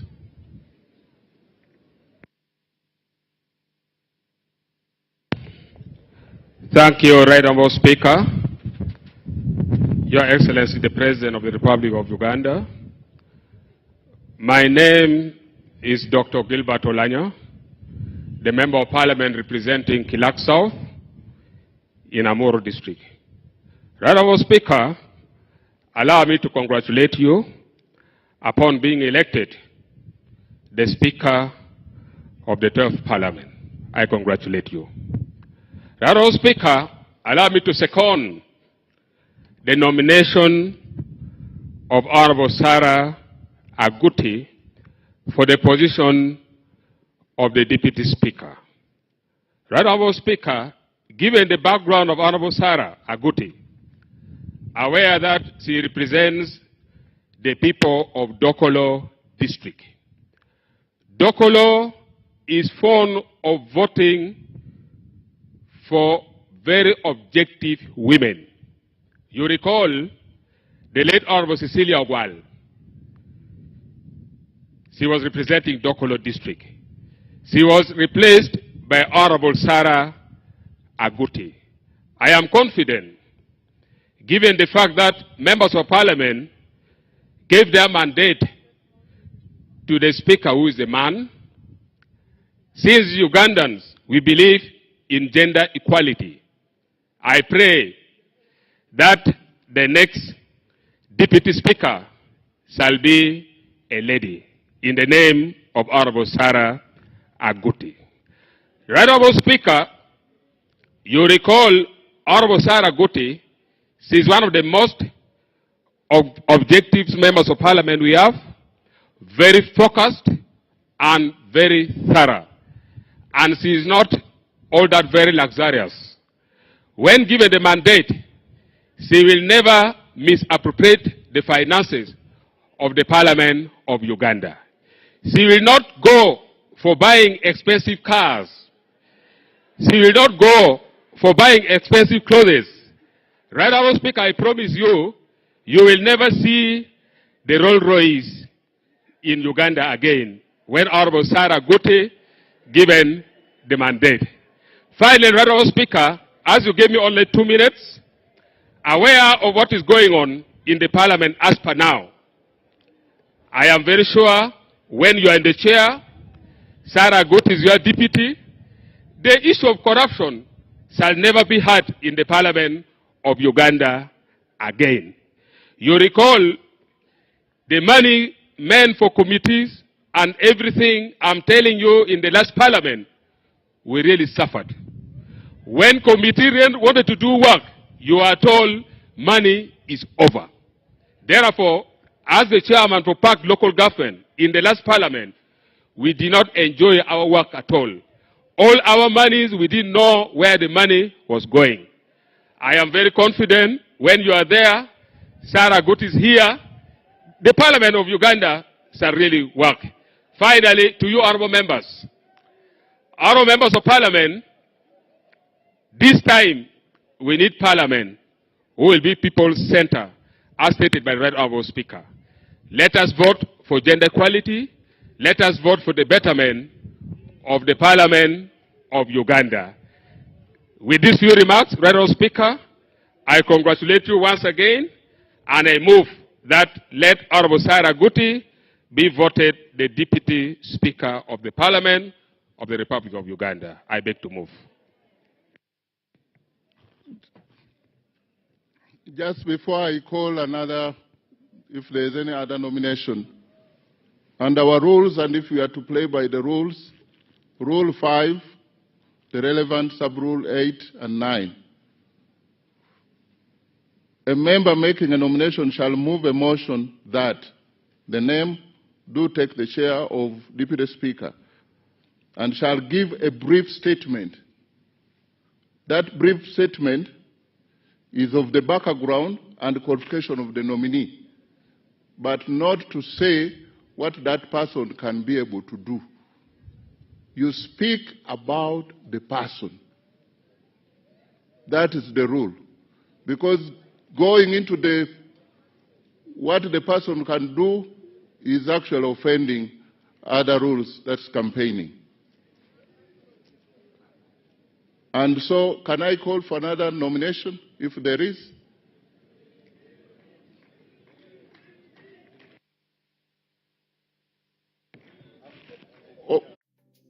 Are you looking for a dream house? Or do you want to buy, sell, or rent property? Well, we can help. We can help you save money and time. All you have to do is visit www.20fast.re. We provide tailor-made solutions just for you.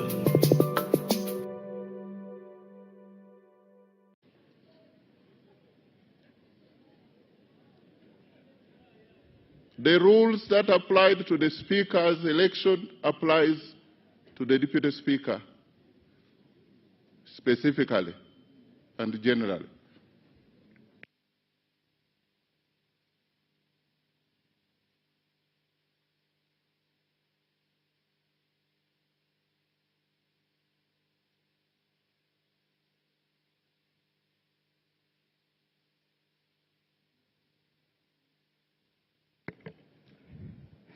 Your Excellency, the President of the Republic of Uganda, my Lord, the Chief Justice, Right Honorable Speaker, honorable members, and fellow Ugandans, I humbly accept my nomination for the Deputy Speaker, and I pledge fairness, integrity, and commitment to the Constitution in the service of all Ugandans. I say all this for God and my country. Next nomination. Honorable Speaker, I take honor to observe the protocol.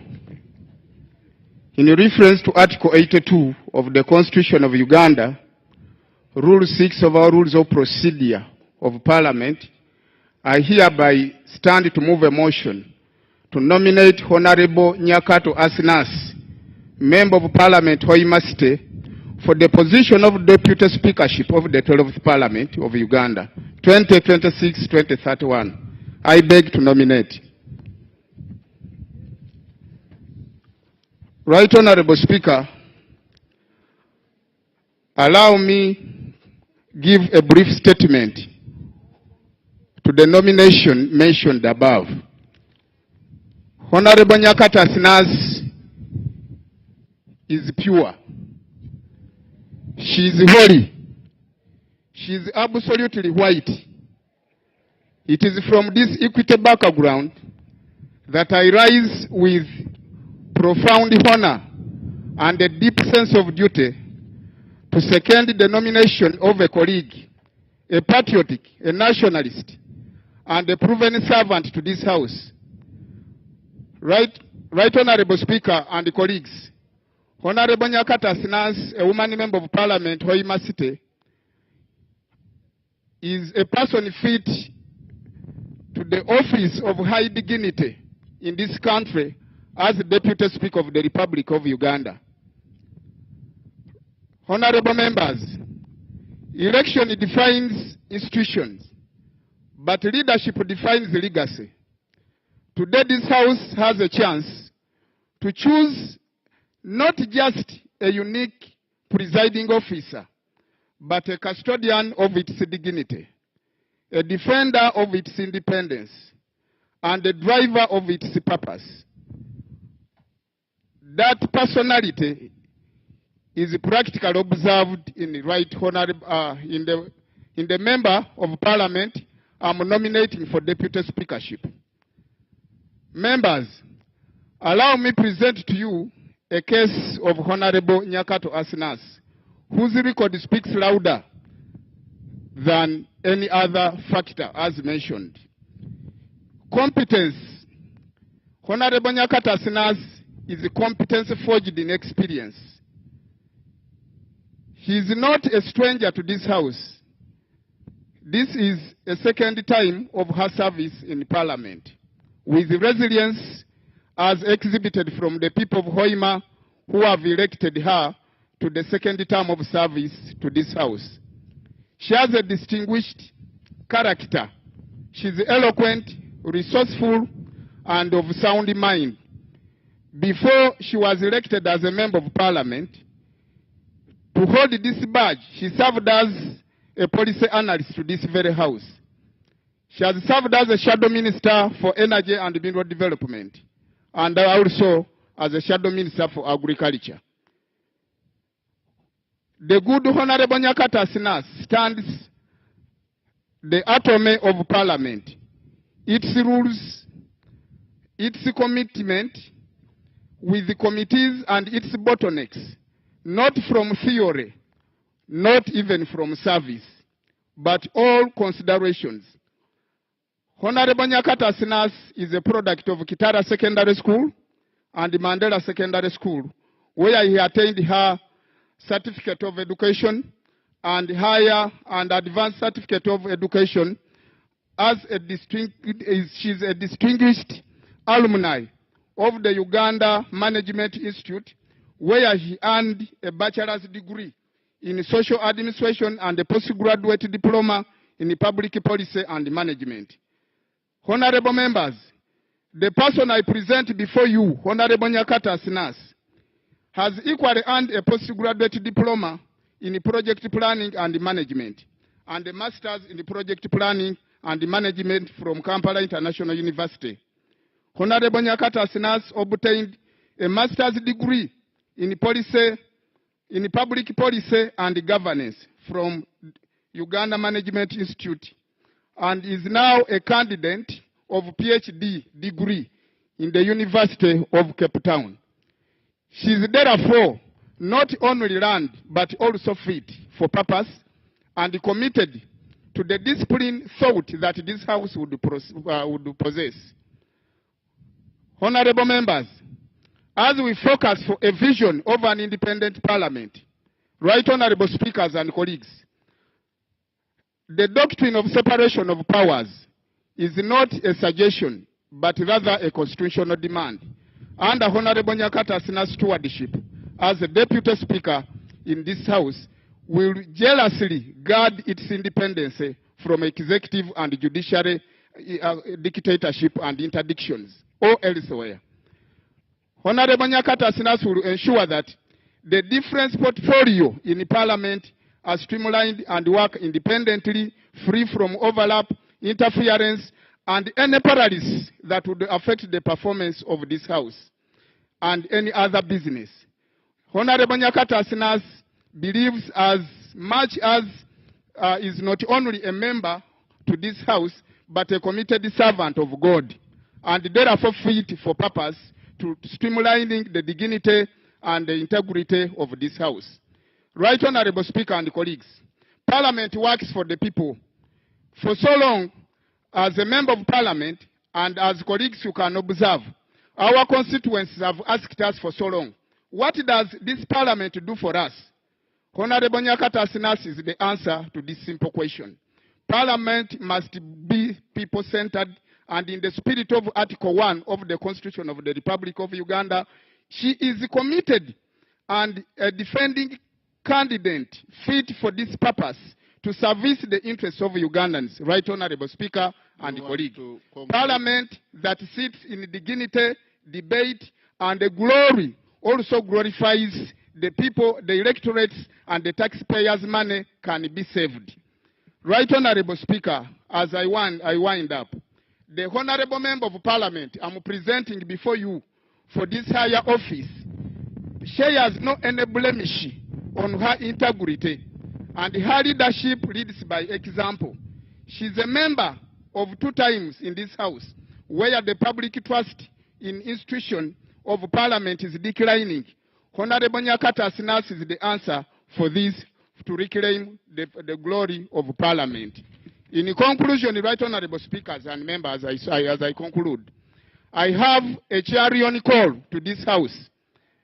Honorable members, today we are not electing the Vice Speaker, but we are electing the Deputy Speaker who will work interchangeably with the Speaker elected. we are not electing the whips for different parties, but we are rather electing the Speaker of the members of Parliament in line with the interests of the people of Uganda. To my colleagues in NRM, you seek a Deputy Speaker who will protect the dignity of government business while defending the integrity of this House. Nyakato Asinas is a bridge. My brothers and sisters from the opposition, you seek a presiding officer who will guarantee you right to speak, to dissent, and to be heard without fear or favor or any other interference. Honorable Nyakato Asinas is the answer to this. Honorable members, as I wind up, Honorable Nyakato Asinas is not the candidate of a region or a party. A minute, right, Honorable, and I wind up. You've used about 5 minutes out of 3. I therefore call upon each of you, members of the opposition, members of the NRM, members of the independent, and any representative members of special interest groups, to vote consciously while in consideration of the interests of the people you serve. And this is the answer as to why I front Honorable Nyakato Asinas. I second her nomination. I talk about her nomination in the name of the people, in the interest of the people of Uganda, in the voice of the people of Uganda, and the spirit of the people that the Uganda I want. I do hereby recommend you, honorable members, to vote for the candidate that I present before you in the voice of the people and the voice of the God. Vox Populi, Vox Dei. Honorable Nyakato Asinas, a fitting candidate to the 12th Parliament as a Deputy Speaker. Seconder? Well, I thought he said he's seconding. No, I'm seconding. So who is the nominator? That is the nominator. He said he was seconding and talking about the candidate. But right, Honorable Betty, go ahead. I would take it that you are seconder. Thank you, Right Honorable Speaker. Your Excellency, the President of the Republic of Uganda, Right Honorable Speaker, our Lordship, the members of Parliament, I'm here to second the candidature of Honorable Nyakato Asinas for the deputyship of the 12th Parliament of Uganda. I have been in Parliament for long. I started from the 8th Parliament. This is my 5th term in Parliament. And I want to say that Honorable Asinas was one time also a policy analyst, and she worked very hard to analyze policy in education and in gender. Because I've taken long in Parliament, I also, before concentrating on our Parliament here, want to tell you that I went for benchmarking in Ghana. And the people of Ghana are not suffering the way our people are suffering here from corruption. Because one of the deputies of Deputy Speaker is from opposition.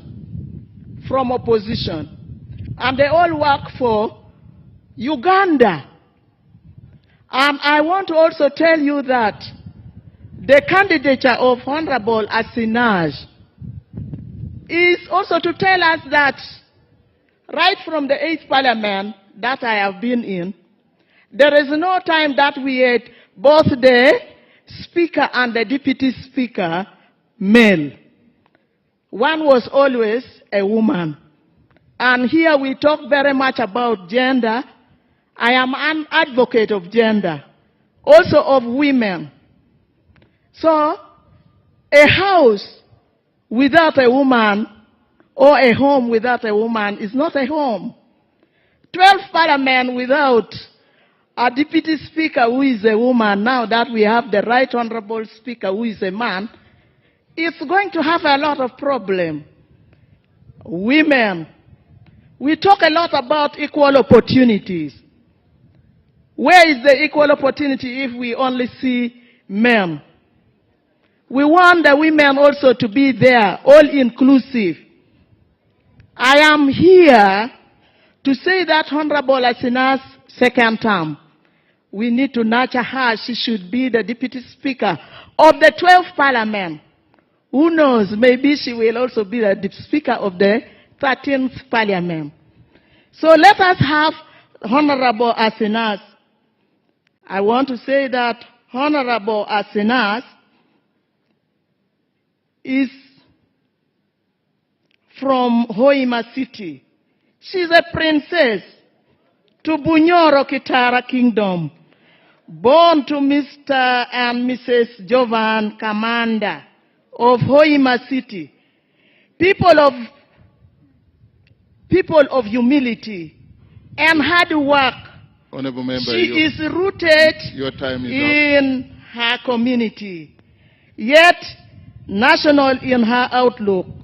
She carries Hoima City on her back, but she carries Uganda in her heart.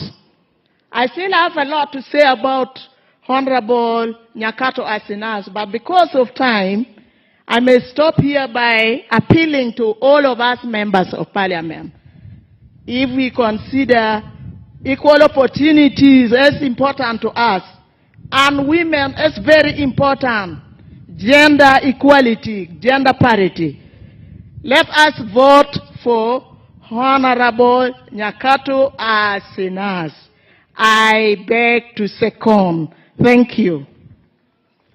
Can we have the member nominated to either consent to the nomination?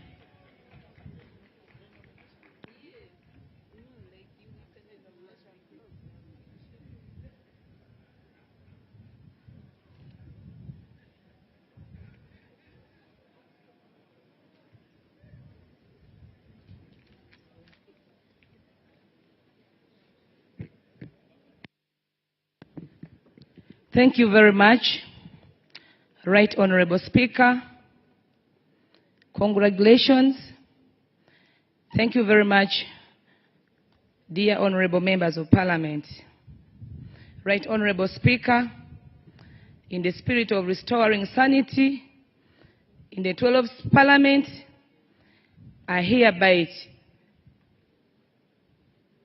accept my nomination for the position of Deputy Speaker of Parliament for the 12th Parliament.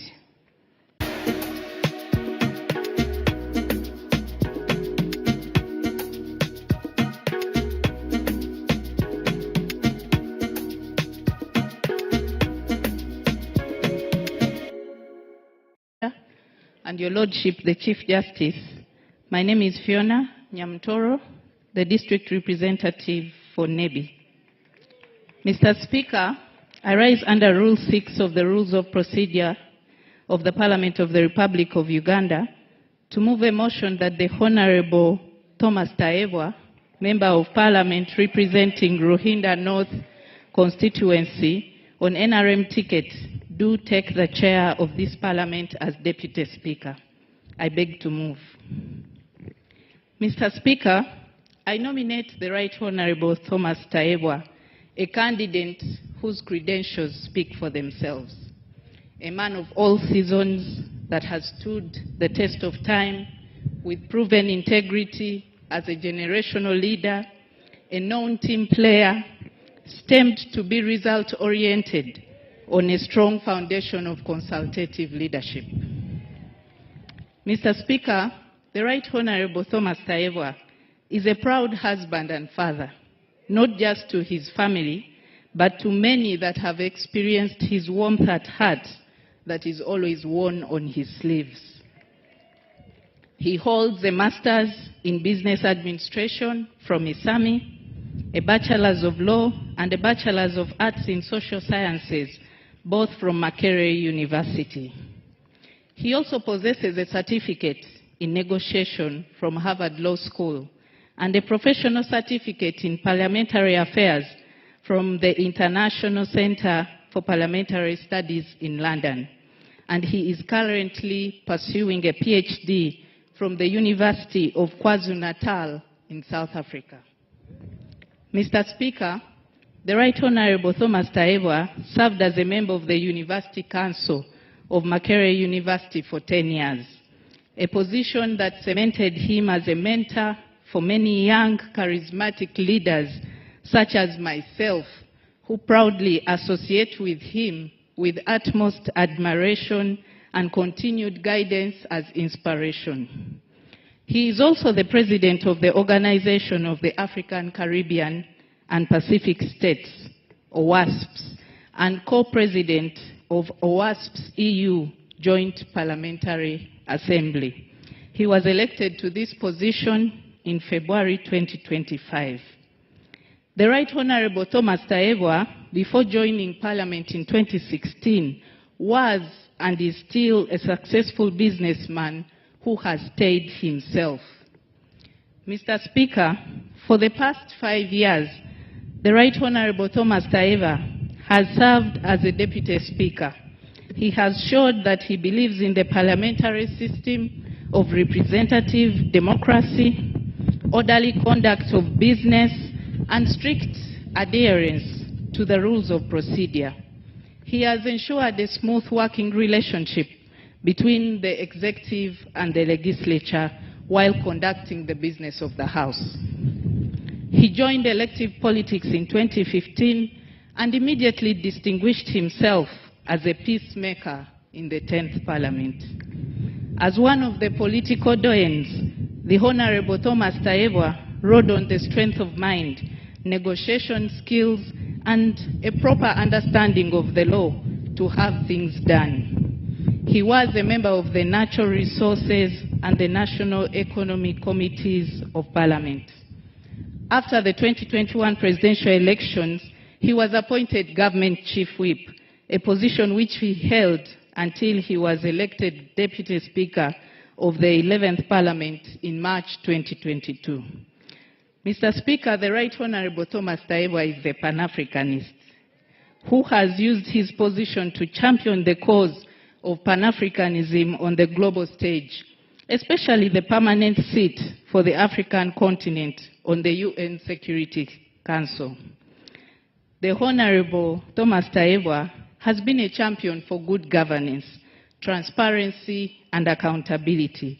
His stance on affordable health care, political dialogue, free education for all, and clean energy precede his reputation. He has been an influential voice for Uganda, both at home and abroad, and continues to advocate for improved livelihoods, the girl child, and women issues with passion and a vision for working hard to protect national values, ensuring peace and stability, environmental protection, job creation, and improved service delivery for Ugandans. Mr. Speaker, I am beyond confident that the Right Honorable Thomas Taebwa presents the best candidacy for the position of Deputy Speaker of the 12th Parliament. I beg to move. Is it seconded?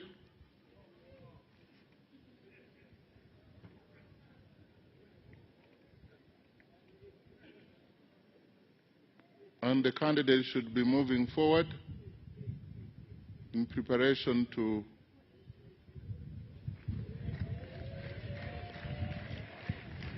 Honorable Migade, you have 2 minutes.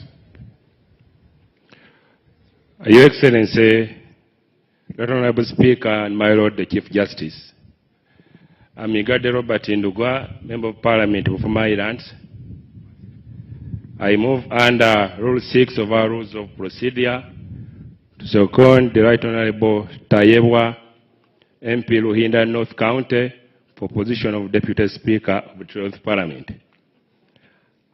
I have known the Honorable Taebwa for over a quarter decade, right from university days, where I was also the Social Affairs Minister and the Chair Guild Council.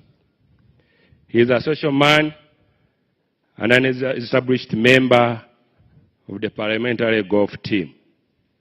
Right Honorable Speaker, the Honorable Tayewa has already undergone all the necessary induction and training as Deputy Speaker and ready to support you as Speaker of this Parliament. The Right Honorable Speaker, of course, the agenda issues. I have a mother, I personally have a wife, but I also have a daughter. I'm also a proud member of WOPA as a man. What I cannot qualify for is to vote and also to be voted. As for gender issues, difficult times call for difficult decisions. Fortunately, the President is here, the Chief Hunter, and he knows where to deploy who. Right Honorable Speaker, the Honorable Tayewa is an industrialist employing very many women. There's an African saying, why look for a moon when the sun has not offended you? We have been with the Right Honorable Tayewa. I guess he has not offended us. So, Right Honorable Speaker and honorable members, I beg to second the Right Honorable Tayewa for the position of the Deputy Speaker of the 10th Parliament. I beg to second. Thank you. The candidate.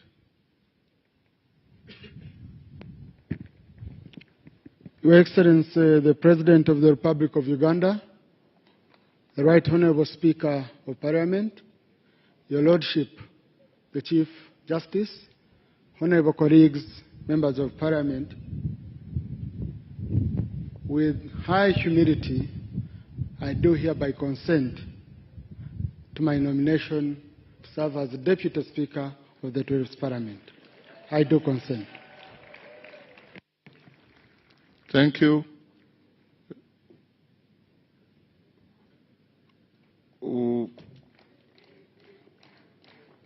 Is that another nomination? Or another candidate consenting? It's a nomination, Right Honorable Speaker. Go ahead. Right Honorable Speaker, first and foremost, allow me to congratulate you upon being elected as the Speaker of the 12th Parliament. My name is Chiruruta Yusufu Junior Nkeretanyi, standing here as a representative of the people of Kalungu County East. Before I nominate my candidate, Right Honorable Speaker, allow me, first and foremost, recognize and appreciate the President of the Republic of Uganda for his presence. Your Excellency, the President of the Republic of Uganda, thank you for sacrificing yourself for the past 40 years to be the President of the Republic of Uganda. Right Honorable Speaker, the President has not only sacrificed himself, but he has sacrificed the members of the first family to take on the leadership positions of this family, something that cannot be taken for granted. Right Honorable Speaker, there seems to be a talent for standing as a sacrifice for the people of Uganda from the first family. I hereby, Right Honorable Speaker, as per Rule 6, Sub-Rule 1, 2, 3, and 4, and Article 82 of the Constitution of the Republic of Uganda, nominate my candidate. My candidate is not a minister, he is not a prime minister, and neither is he a vice president. And I go on to nominate my candidate, Honorable Sodo Aine Kaguta, in a way of appreciating the first family for the tremendous work and sacrifice that they have given to this country. Right Honorable Speaker, by virtue of the fact that the 12th parliament tends to have the biggest percentage having new members.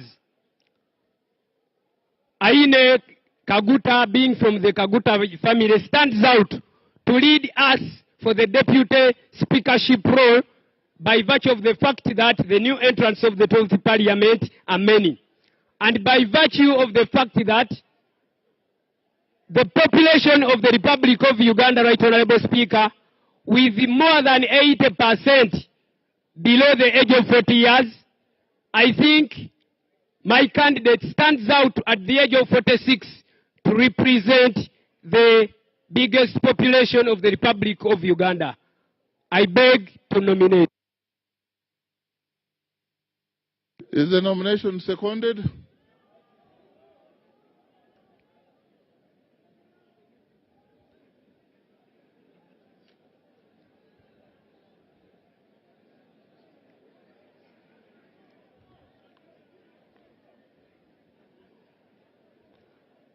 I take it that the nomination is not seconded,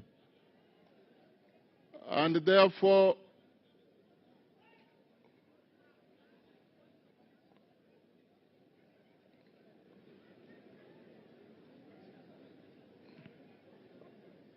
are you coming to second the nomination?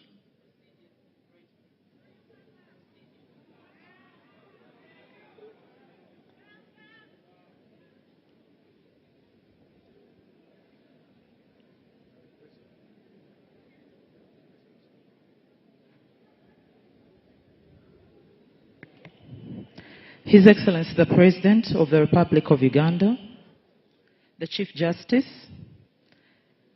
the Right Honorable Speaker. Right Honorable Speaker, my name is Namere Justin Nsubuga, representing the wonderful people of Masaka City, the agricultural city. Ekibuga kya Ssaabasajja Kabaka. Right Honorable Speaker, the presence of His Excellency the President in this place is a constitutional requirement under the Article 95 of the Constitution of the Republic of Uganda. It carries both fundamental symbolism and protocol significance. It will be an affront to the sovereignty and dignity of the Republic of Uganda for this august House to entertain sweeping statements on protocol without specifically acknowledging the presence of His Excellency the President of Uganda. Right Honorable Speaker, sir, with your leave, I evoke, I'm protected by the Speaker. He allowed me to give a point of order, a point of procedure. Right Honorable Speaker, with your leave, I invoke Rule 5 of the Rules of Procedure of Parliament and humbly pray that you hold Honorable Charles Tebandeke, Member of Parliament, Bale County, National Unity Platform, that you hold him out of order. Because when he was addressing this august House, he swept the President under the carpet and said, all protocol observed. Also, Right Honorable Speaker, in your maiden speech today, you outlined 7 pillars upon which you intend to preside without compromise. Members, I'm protected. I think you need to... And one of those pillars was strict adherence to the rules of procedure of Parliament. I therefore rely on Rule 5(8) to implore Right Honourable Speaker to uphold Rule 5 as it stands. Since no amendments have been made, I bring it to your attention that there has been no valid nomination of Honorable Nyakato. The member that nominated her did not follow this rule. Right Honorable Speaker, in your maiden speech, you mentioned 7 pillars that you intend to rely on. There has been no nomination. Thank you, Right Honorable Speaker. Honorable members, you get back to your seats, please. Honorable Bet, you said you've delayed in this parliament. Yes. You think it's your time to leave? No, you've delayed in this parliament for 25 years. You know how we... 20. Yes. You know how we proceed. Now I was giving her order. Please kindly resume your seat. The Honorable Justin Namere was tickled by issues of protocol, but as we speak now, we are processing nomination of Deputy Speaker.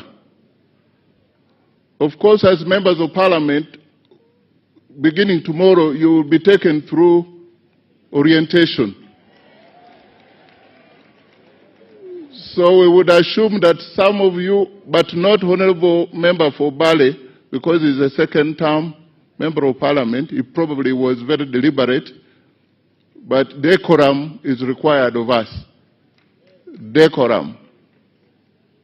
Give to others what you desire to be given. Honor and respect. Can we close the nomination at this point if there is no? I find the fourth nomination is not seconded. McCree lighting up every moment of the game. A one-stop solution. Scenario simulation. Laser positioning. Remote control switch. Precision light control.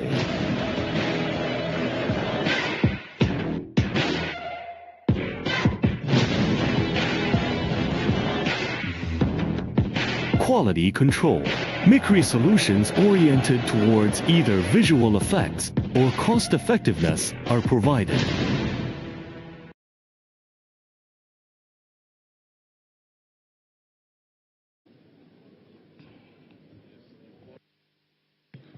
Can we have the agents of Honorable Aguti Sarah and then of Honorable Nyakato Asinas, and then of Right Honorable Thomas Tayewa. Only agents.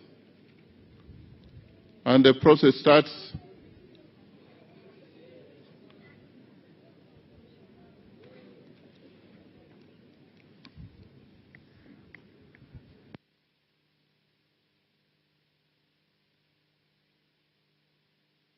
I think we can have one for each. I would like to know who is for Honorable Grace Sarah for Aguti, then one for Honorable Nyakato, then Honorable Tayebwa. You are two?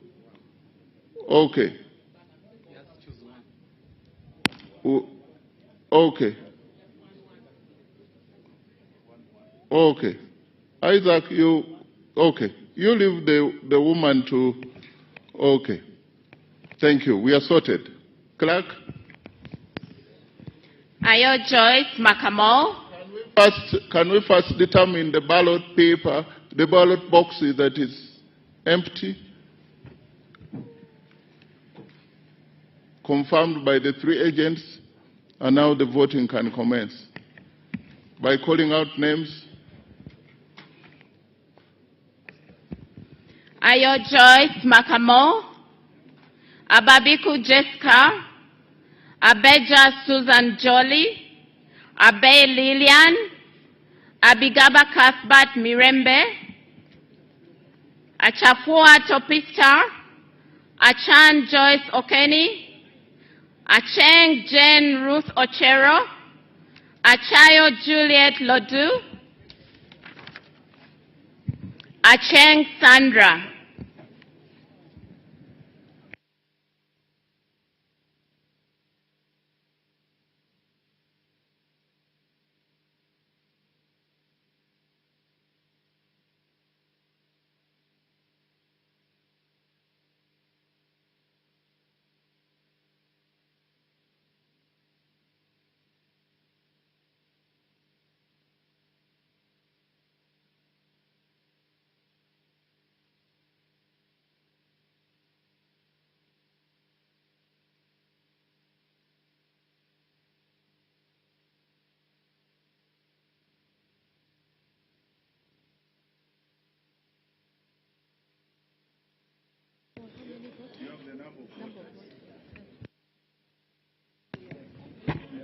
Mr. Speaker,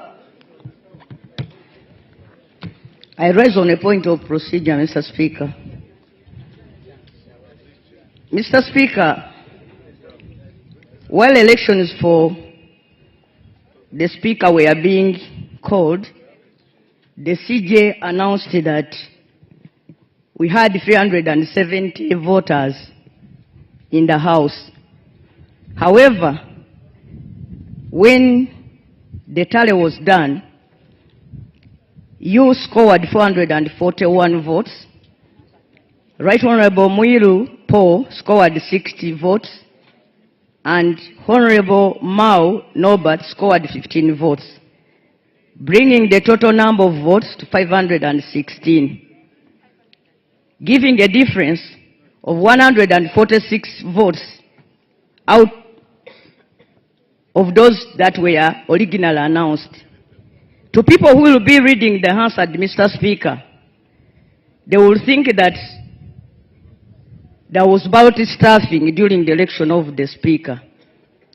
I think there was a mistake that was done because other people were still being registered on arrival as the elections were going on.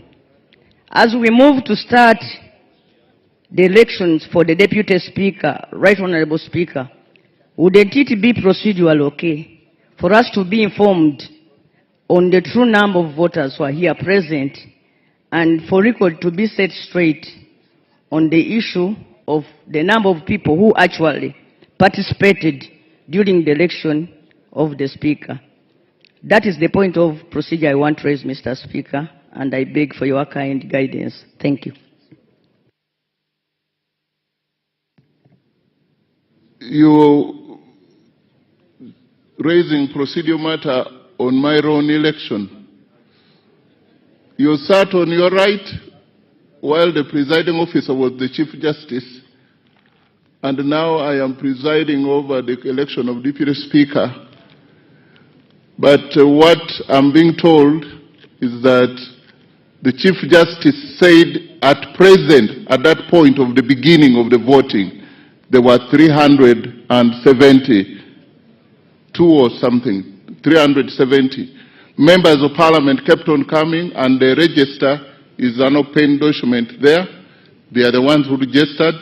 519 registered, and yes, that is not anything strange.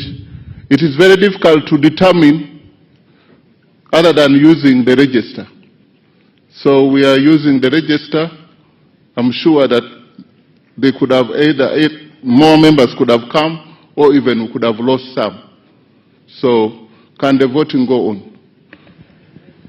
Achia Kathy, Achia Lokiru Gabriel, Achia Remigio, Achola Catherine, Achom Alobo Joan, Achom Esther, Achom Julius Bua, Achora Nancy Adong, Adek Ann Ebaju, Adidiwa Abdu, Adome Francis Lorica.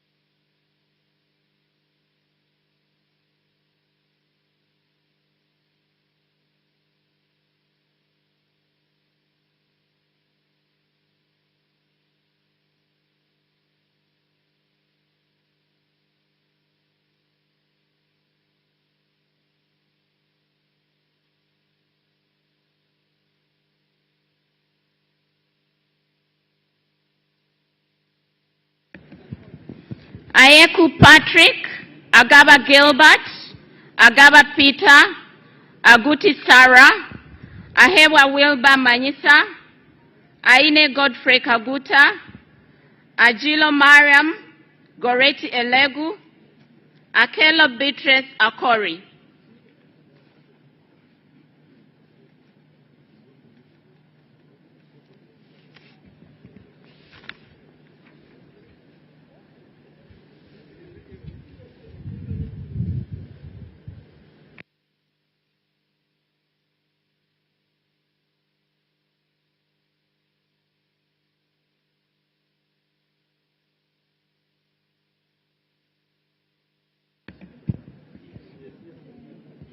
Akelo Lucy, Akelo Rose Lily, Akifeza Grace Ngabirano, Akol Anthony, Akorikin Francis, Akoth Angela Ndokire, Akugiziwe Aled Ronald, Akugiziwe Lawrence, Akum Catherine Mavenjina, Alenyo Michelle Godfrey.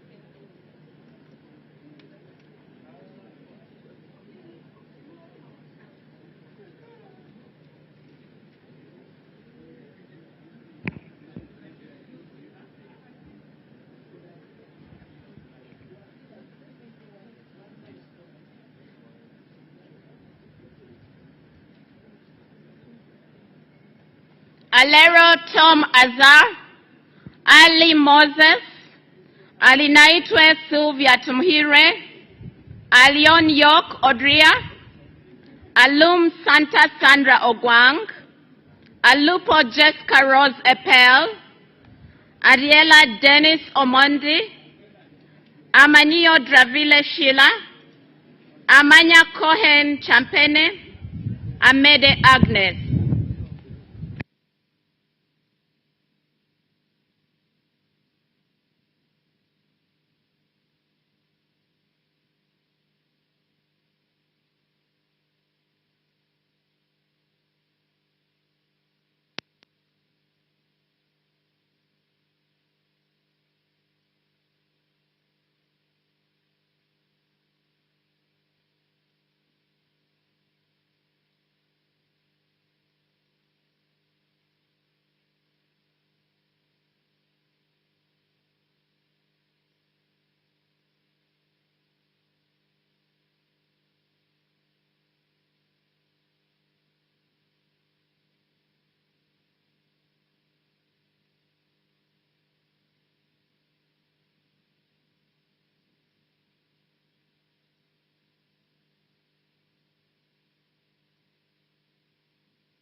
Is that okay? 10.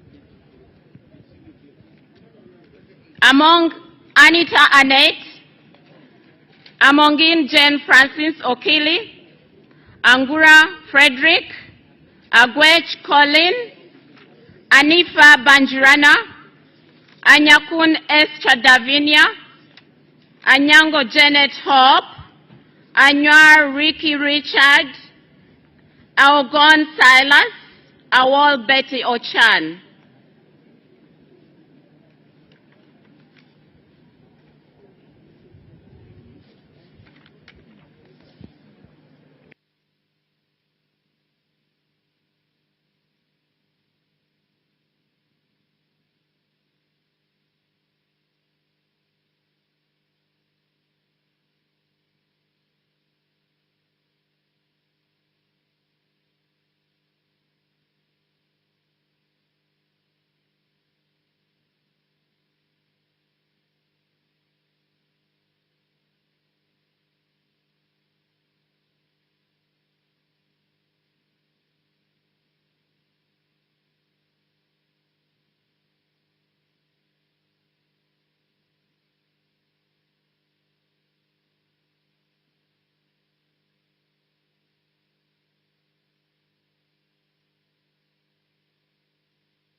Apollo Christine, Ariko Herbert Edmund Okoro, Arinaitwe Geneva, Arinaitwe Rakajara Katambuka, Asera Stephen, Asimwe Enos Chinyamachunda, Asimwe Florence Akik, Atan Okia Moses, Atugonza Alan, Atwereide Arthur Kazora.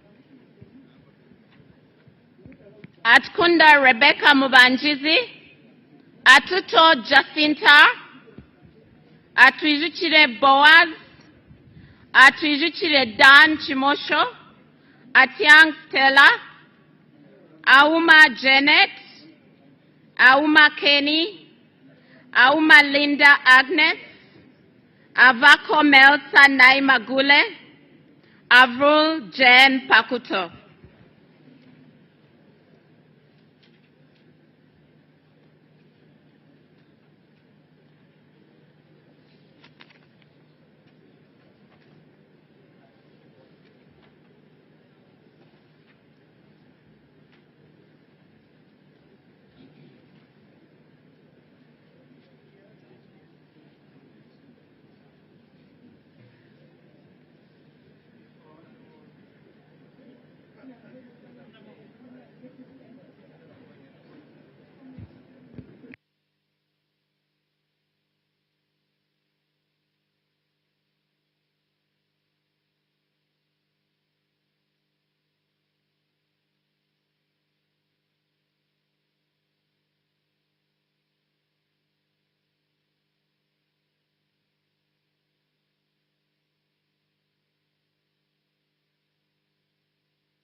Awol Betty Engola, Ayagalachi Jamali, Ayepa Michael, Ayo Janice Phoebe Obol, Ayume Charles, Bartom Ben Kolyang, Babang Wilfred Erima, Babirie Kitio Sarah, Babirie Mili Babalanda.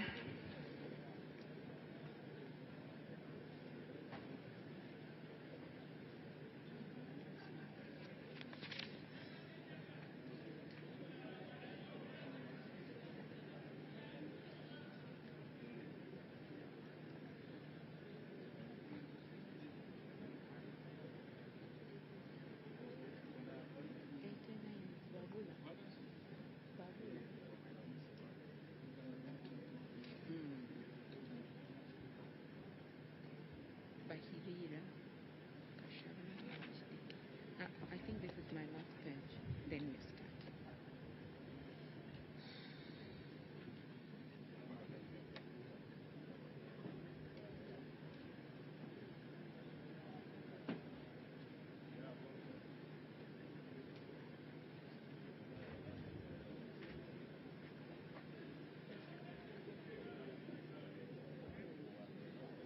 When you don't use Momo, you are forced to quarrel. Mama kabalansi?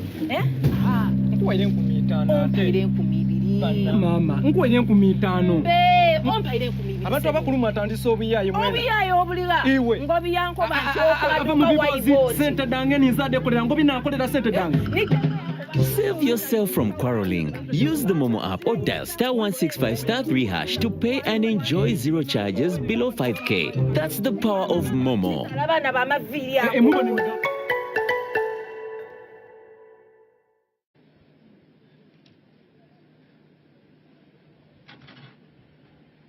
You can go, my brother.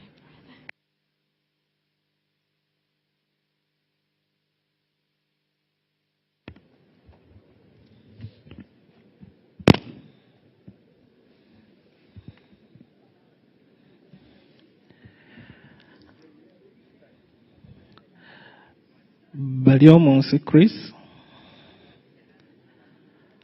Basajja Subi Nsereko Charles Kauma Baseke Fred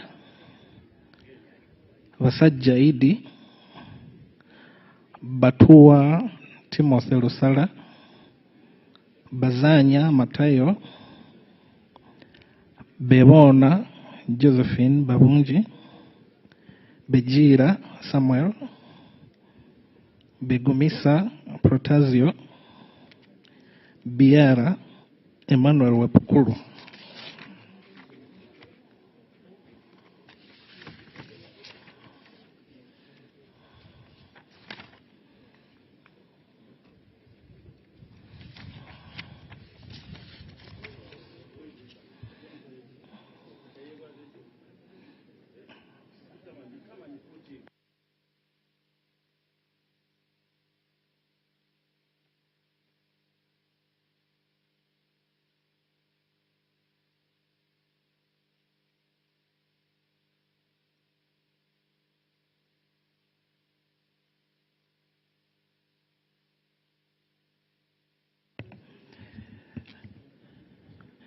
Bijirwa Nora Nyendoha, Binji Patrick Nyanzi, Birungi Annette, Birungi Caroline Nanyondo,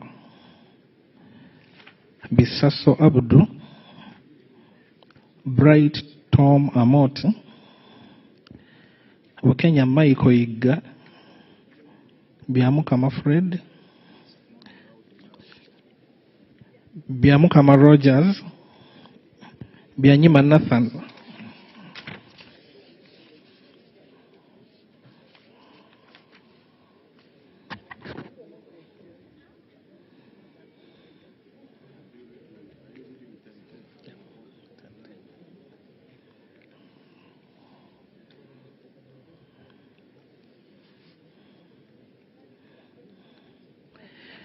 Bibesho Sam, Biuma Oswald Dez, Cadet Benjamin, Chala Elma Capel, Chandia Bernadette Kodiri, Chemonges William, Chamtai Phyllis, Cherutich Rufina, Dramviku Eric Sabit, Drito Martin Andy.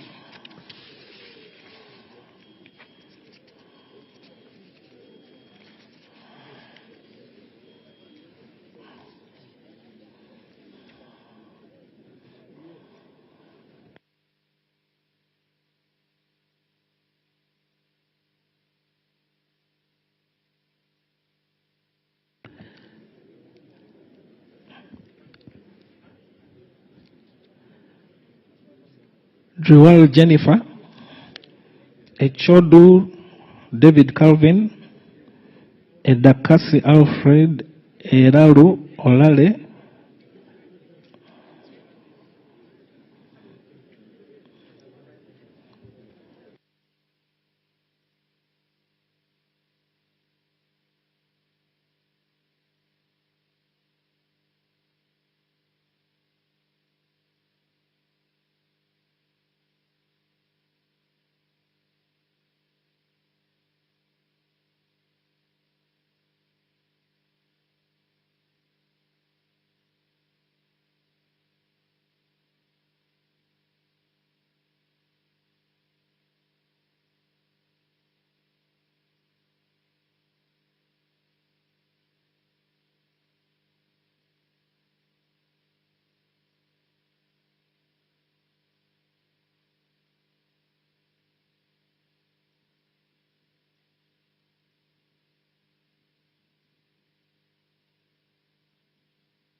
Ediao Samuel,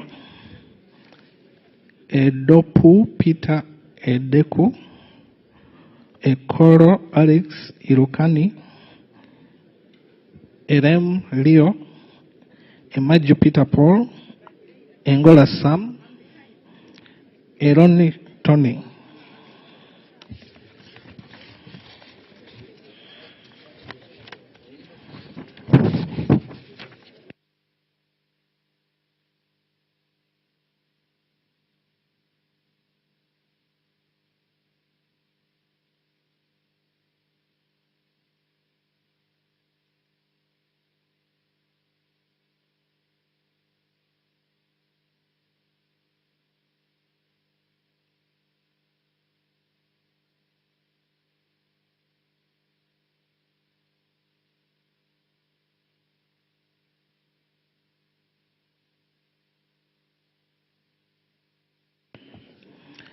Etiru Margaret, Eunice Otuko Apio, Ezama Siraj Brahan, Fungaro, Kaps Hassan, Gasheija Shaka Stephen, Goire Moses, Gonyi David Robert, Guma David Gumisiriza, Javiera Fortunate, Ibaseret Josephine Gibbs,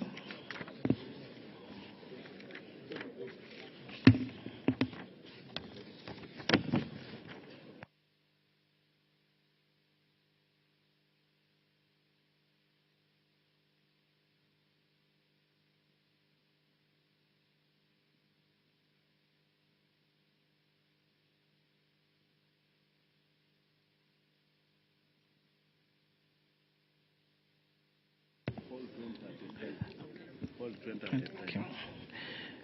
Ibrahim Aisu, Ikiriza Knight, Ilkol Emmanuel, Isamat Abraham, Isingoma Patrick Mwesgwa, Ismail Muhammad Lomwa, Itung Sara Masereka, Jarameso Fred, Joyo Harriet, Kava Sabalaba Bruce,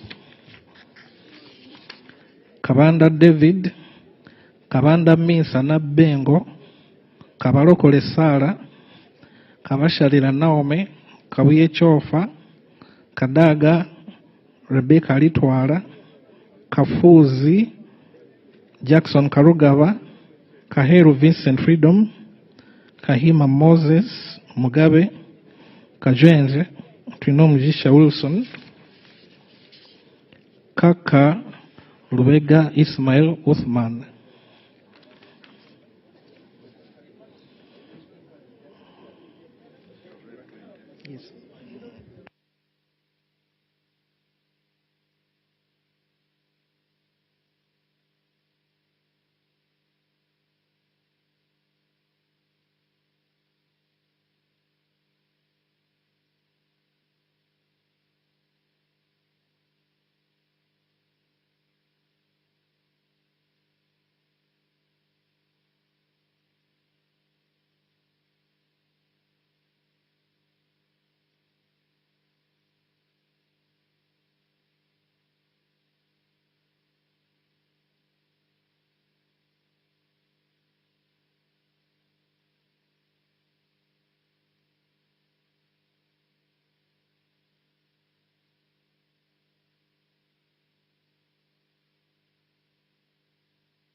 Kakoza James, Kakoza Joseph, Kalenzi Victor, Kalisa Jovrin Chomukama, Kambale Feligo, Kampanya Abduswaibo, Kamontu Ephraim, Kanabi Jime, Kangwaje Stephen Rakanuma,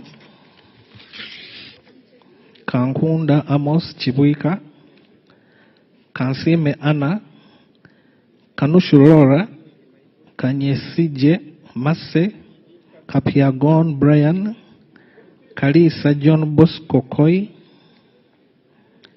Karim Musa, Karubanga Jacob Atenyi, Karuhanga Gerard Kafureka, Kasaija Matia, Kasaja George Patrick,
Kasigwa Gerald Bihemaiso, Kasiringanda Ali, Kasukali Mithusera,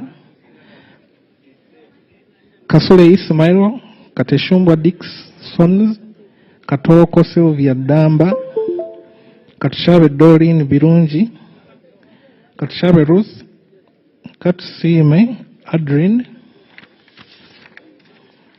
Katusime Annette Mujisha, Katusime Jovia, Kavuma Samuel, Kawalia Abubeka, Kayogera Yona, Kenan Opio, Kayinza Agnes Shioma, Kalai Peace, Chivaju Charity Kamuhanda, Chichoncho Patrick.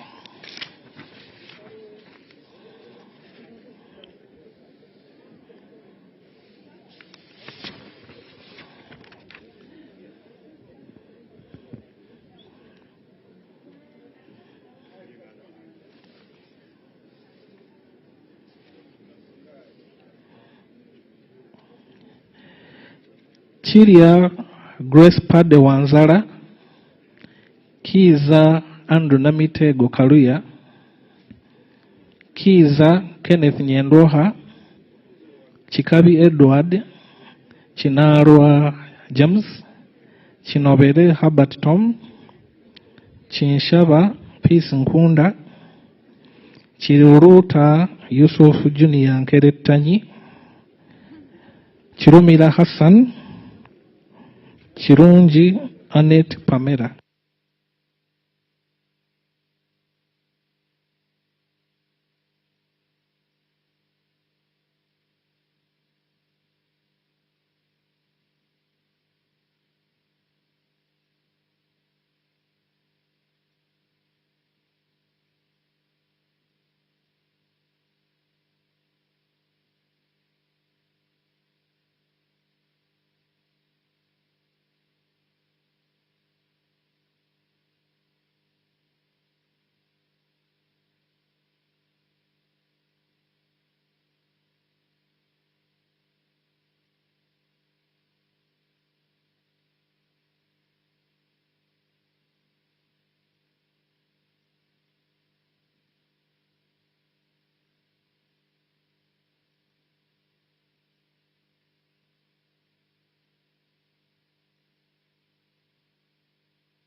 Kisa Stephen Bakuba Riayo, Kiseka Salim, Kitanywa Sowed, Kiti Peter, Kitiyo Patrick, Kiwanuka Abdara, Kiwanuka Keifa, Kiwanuka Suleiman, Kiyimba Emmanuel, Chionga WCB.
Chiza Hakim Saula, Komakej Christopher, Komol Joseph Mindi, Kugonza Emily, Kungu Samuel Bamuteze, Kutesa Mary Kamuli, Kutesa Patrick,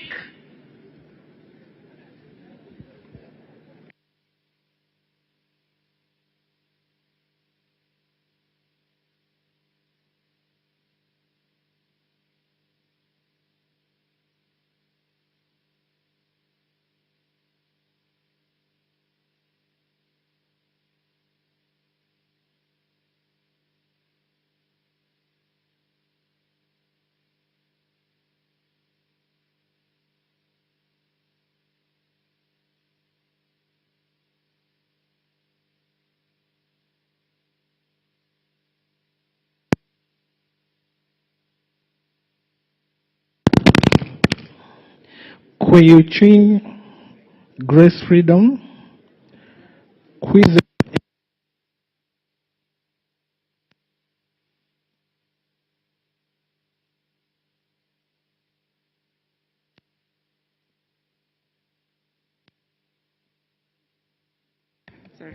Kwizera Eddie Wagahung, Chambade Amelia Ann, Charampe Rebecca, Charikunda Roida Tinomjuni, Cheyune Haruna Kasolo, Cheyune Ivan, Chogabi Rejaki Muganda, Lakisa Masi Faith, Lamwaka Catherine, Lanyero Christine Awani, Lenia Charity Kevin, Linda Irene.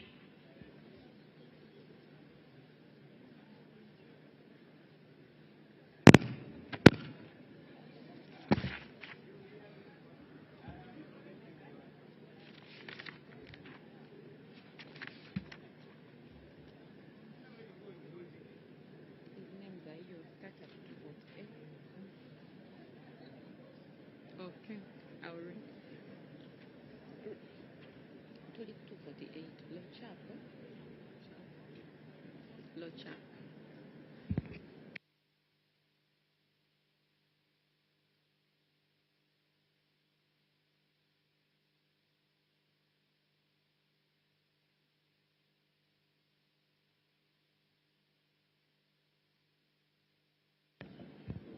Lochap Peter Ken, Logose Sarah Annette, Loki John Baptist, Lokor Albert, Lokor Stephenson Yoyo, Lokbal Emma,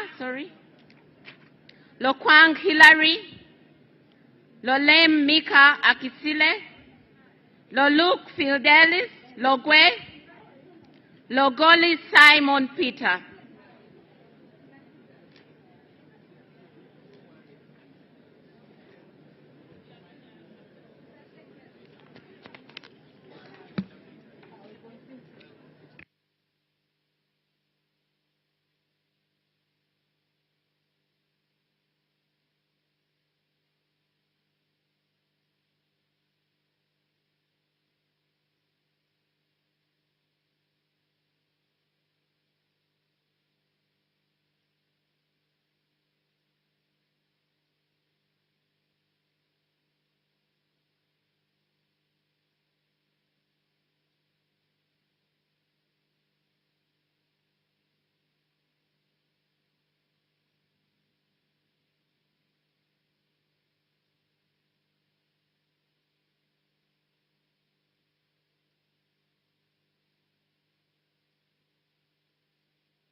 Lowila Sidi Okateyot, Lubega George Willie, Lubowa Sebina Javira, Lugolobi Amos, Lugolobi Willie Bagayente, Rugwar Benson, Ruchams David Karanga, Lule Eria Eric, Luyimbazi Nalukola Elias,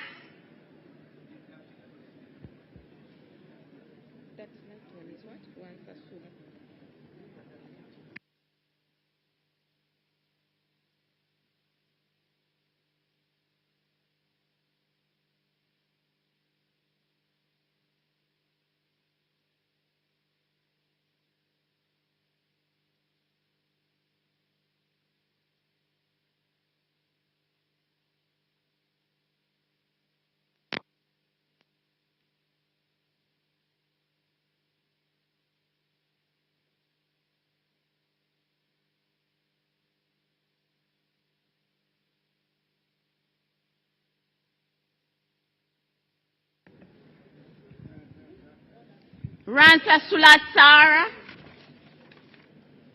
Mala Zahara Yurika, Mafabi Asha Nambulo, Maganda Julius Wandera, Magogo Moses Hasim, Makumbi Henry Kamya, Malende Shamim, Malinga Isaac Maikut, Mamawi James, Mao Nobert, Mariam Saif.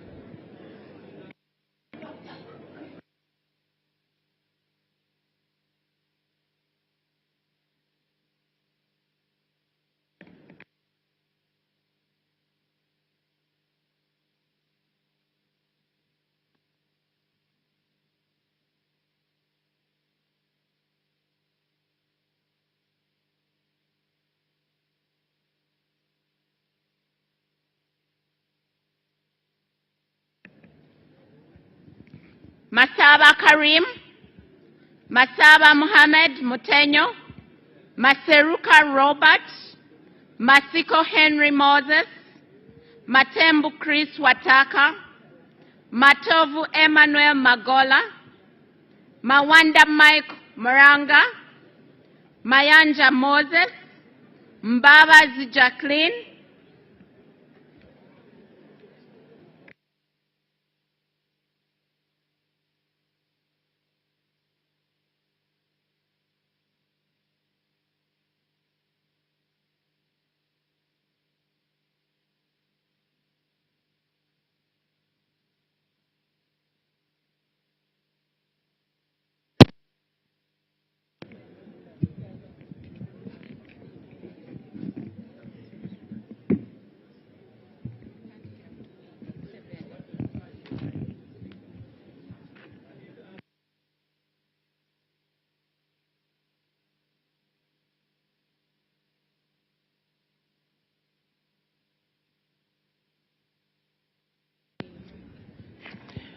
Mbalibula Christopher Chibanzanga Tabana. Meme Sylvia. Migadde Robert Ndugwa. Mirembe Lydia Daffin. Modoi Isaac. Mande Julius Rude. Mpata Sale. Mpindi Bomali. Mubanjizi Didan. Mudiobole Abedi Nassa. Mudukoi Fred Oduchu. Mugabe Robert. Mugabe Muzale Martin Chisule. Mugenyi Joseph. Mujira James. Mugisa Margaret Mohanga. Mohenda Ronald. Mohoza Desire. Mohoej Jim Katugugu. Mujungu Jennifer. Mujoni Asensio Mari.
Mukaye Miriam. Muchiri Elias Serunjoji. Mukisa Robina Hope. Mulemia Ismail Sowedi. Mulindwa David Isimbwa. Musa Noah. Musanje Moses. Musasizi Henry Aliganyira. Mushabe Rujoki Ruth. Musira John. Musinguzi Patrick. Musisi George. Mtasingwa Diana Nankunda. Mutebi Bernard Mugoya. Mutego Ronald Hanguja. Muteka Ngaza Doc. Mutonyi Rose Masava. Muyonjo Hussein. Muzaidi Kemisi. Mwesigwa Matthias.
Mwine Mpaka Ramirama, Mwiru Paul, Nabadduka Annette, Nabakoba Judith Narure, Nabawanuka Sumaya, Nabanja Robina, Nabiri Annette, Nabukenya Brenda, Naguja Judith, Najuma Sara, Nakadama Rukia Isanga, Nakawuchi Susan Sambu, Nakazibwe Hope Grania, Nachisita Betty Mpongo, Nachi Julius Muntu, Naku Fiona, Nakuti Faith Loru, Nakwede Harriet, Narima Betty Ethel, Namanya Viola.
Namara Dennis, Namatende Eunice, Namatovu Mastula, Nambazira Florence, Nambeshe John Baptist, Namboze Teddy, Namere Justin, Namubiru Rabshisha Margaret, Namuganza Pasis Princess, Namuju Sise Dionozia.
Namukuta Brenda, Namlondo Sarah, Namtawe Joan, Nangoli Gerald, Nangoli Umar, Nankabira Anne Maria, Nankwanga Stella Maris, Nantongo Fortunate Rose, Nanzala Matrin, Nansolo Eugenia.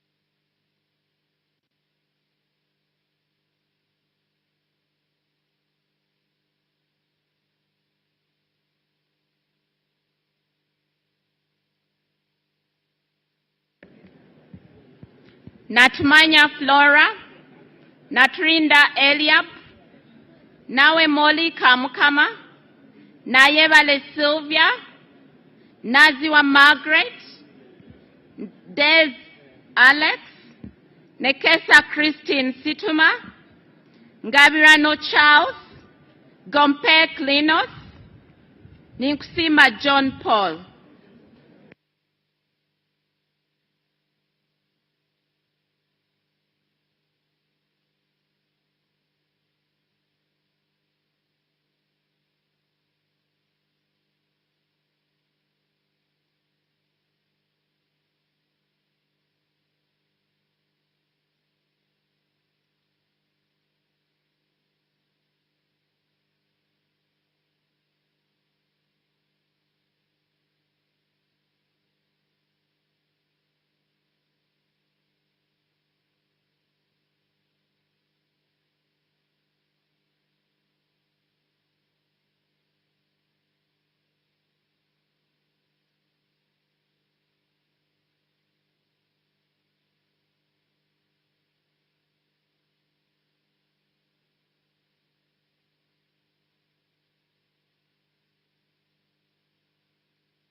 Ninsima Evelyn, Nirinjimana James Ruji Kaveruka, Niyonsaba Alex, Nkuruma Roland, Nkunyinji Mwada, Namala Annette Oyes Vyamukama, Nsamba Patrick Oshabe, Nsegumile Muhammad Chibedi, Ntabazi Harriet, Ntale Nseleko Madina,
Nulia Hafsateko, Nyakatas Nancy, Nyakato Dorothy, Nyamutoro Fiona, Nyeko Johnson Kezekia, Obiga Rose, Obong Peter Achuda, Obong Vincent Shedrick, Oboth Maxons Jacob, Ochan Patrick,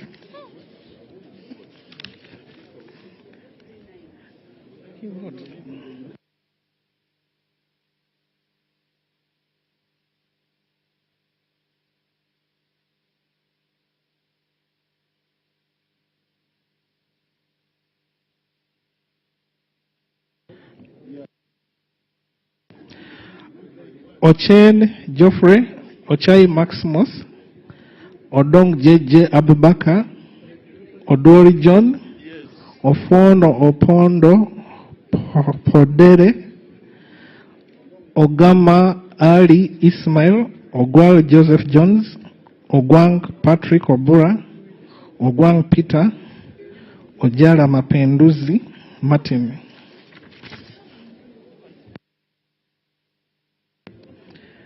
Ojit Peter, Ojok Andrew Olanya, Okasai Sidronius Opoloti, Okelo Geoffrey Charles, Okelo Patrick Onguti, Okecho George, Okecho John Francis, Okeyo Peter, Okia Joan Aniku, Okiding Sam.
Okot Benfence Henry, Okot Peter, Okoya John Calvin, Okulo Francis, Okum Gabriel, Okwere David Becham, Okwi Constantine, Olanya Gilbert, Oleru Huda Abathon, Omara Paul.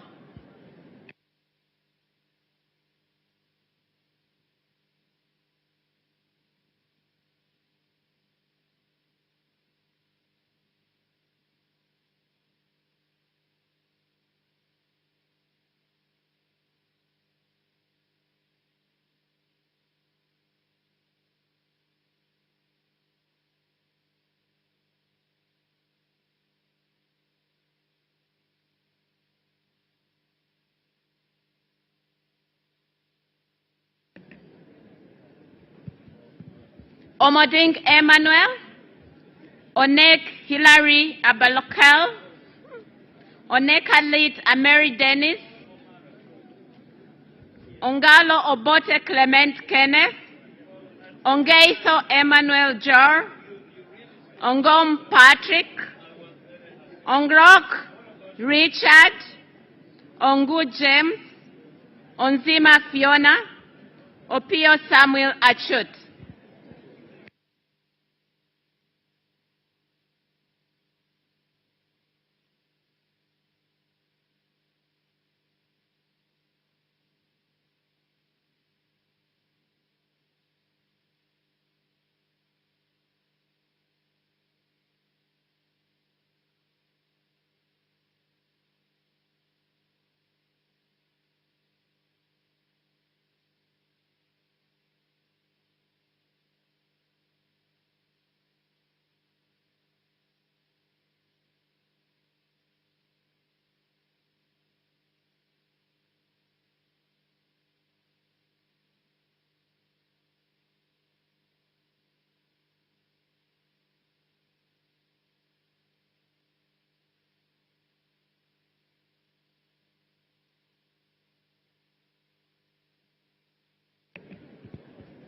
Opito Vincent, Opio Danish Godfrey, Opolot Isiagi Patrick, Opolot Okwalenga Simon Peter, Oligumisiriza Enid Ateide, Oron Derek, Oriema Simon Peter Adum, Osuru Maureen, Osia Solomon Alemu, Otafide Kahinda.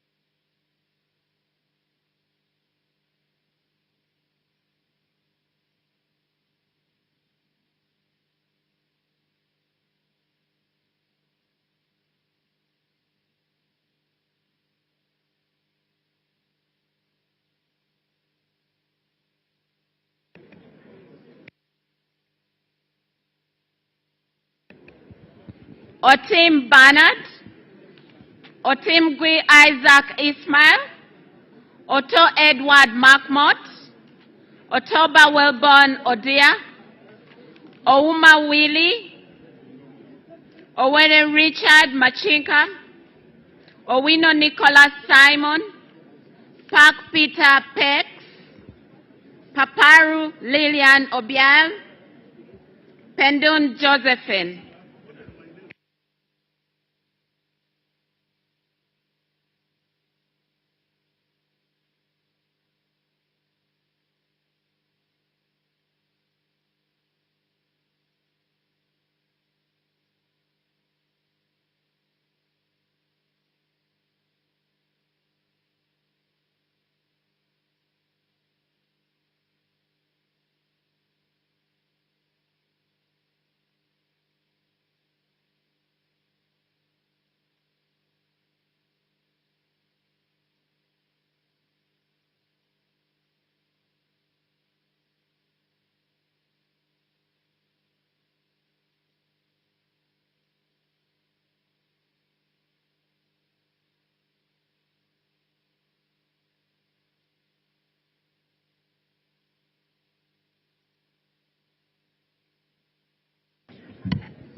Rachimari Beatrice, Rugumayo Edison, Ruhindi Frederick, Ruteraho Lilian, Rwakojo Robina Gureme, Ramirama Bright Kanyontore, Rashande Emmanuel, Sazi Godfrey, Sange Jacqueline, Sebamara Richard,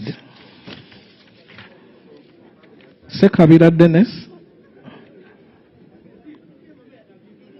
Sechindi Aisha, Senteza Richard, Sham J. Tana, Sirwanyi Solomon, Sebuga Chimeze Beronado, Sechitoleko Robert, Semwanga Javira, Semwanga Joseph, Sentai Muhammad.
Senyonyi Joel Besekezi, Serukenya David, Serunjoji Hassan Muchiri, Sewagudde Robert, Sewungu Joseph Gonzaga, Suvi Chinyamatama Juliet, Tabana Ate Sharifa, Tayewa Didas Kabumbuza,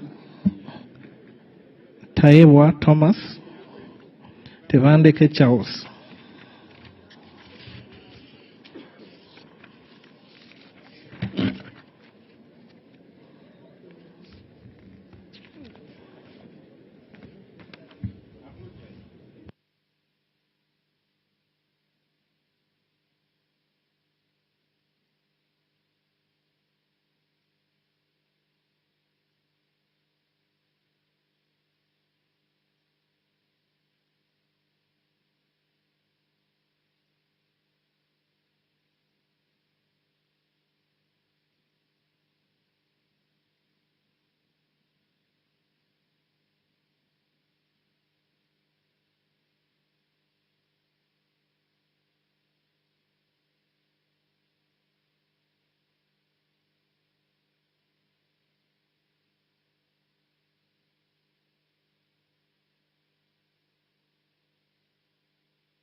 Taylor John, Tete Chirangat Evelyn, Tibiaze Peace, Tio William Taylor Oda, Tom Aliti Chandia,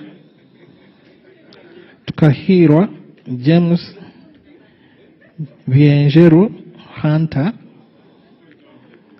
Tumukunde Henry, Kakurugu, Tumurame Genesio, Tumusime, John Bosco, Tumwebaze Frank Kajiji.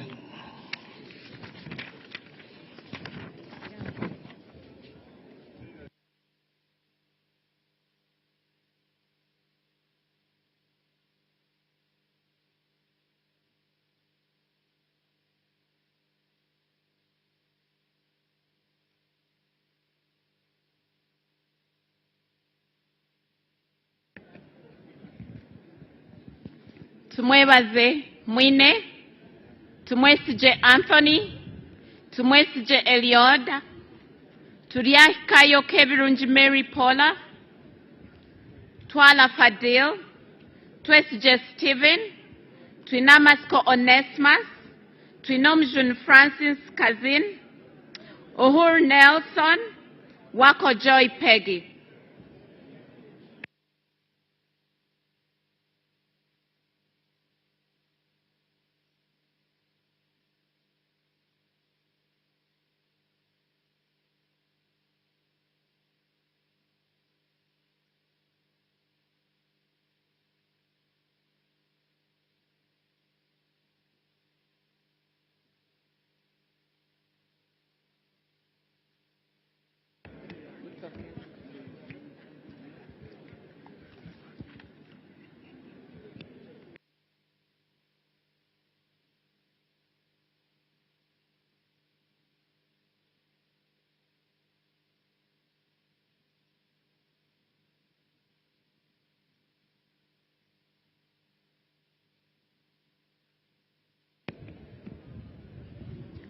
Wabusan Stephen Mwaka, Waiswa Joel Azara, Wakabi Pius, Wakida Patrick Godfrey, Wakoli Godfrey Matembu, Waluswaka James, Waliomu Moses Mwanika,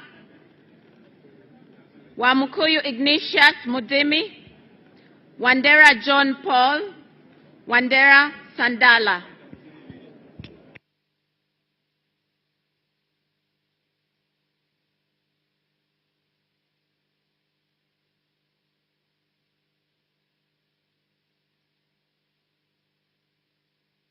Okay. Oh yeah, malayo. Linda kuba nubajebe no malayo.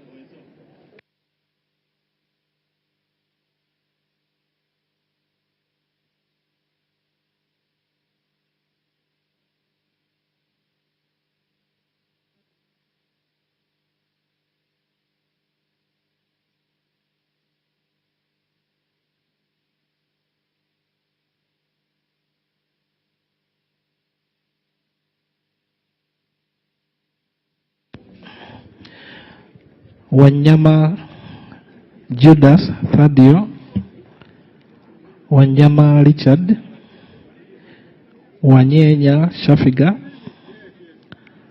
Wanyoto Godfrey, Wanyoto Lydia Mutende, Wakomba Sara Nambozo, Wembabazi Beatrice, Wokuli Geoffrey, Zake Francis, Zambali Blasio Mokasa,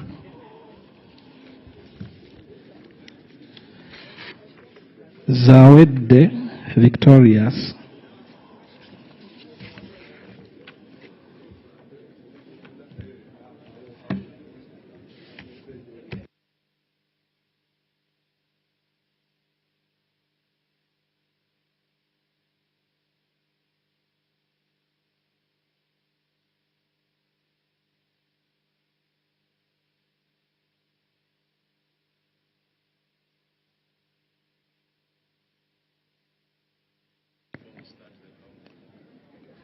Yes, the names have all been read, but just in case if you came after your name was already read, please you come up and we verify that you can be given opportunity to vote. Otherwise, we would be closing.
Okay.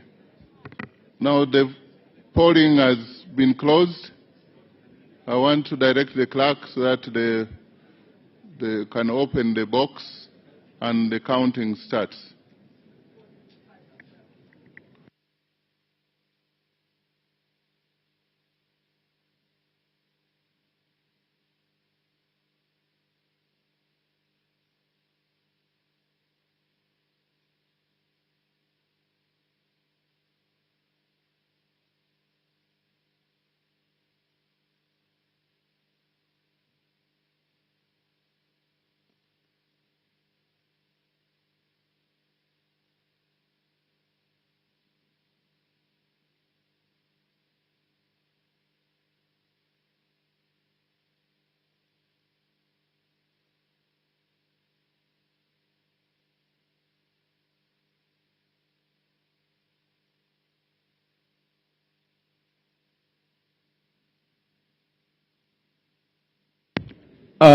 We are going to have 2 polling assistants.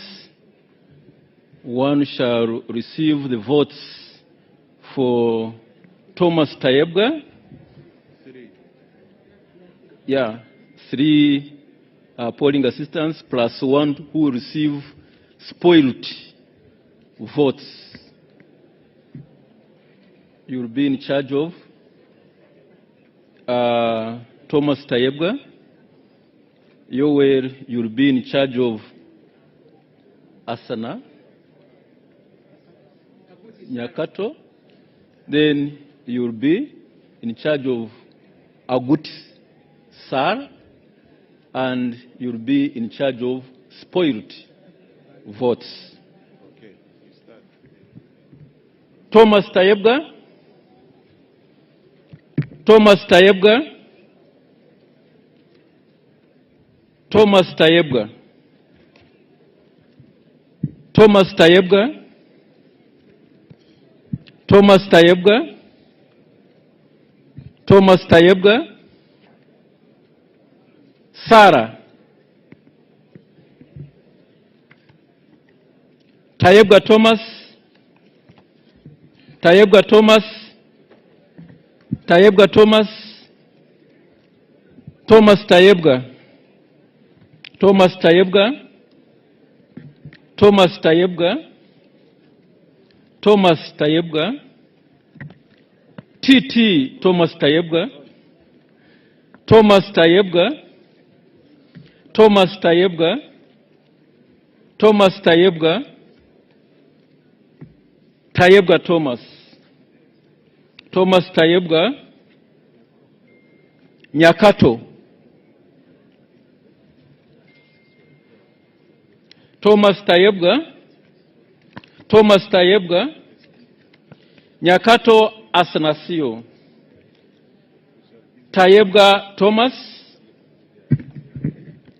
Thomas Tayebga. Thomas Tayebga. Thomas Tayebga. Tayebga Thomas.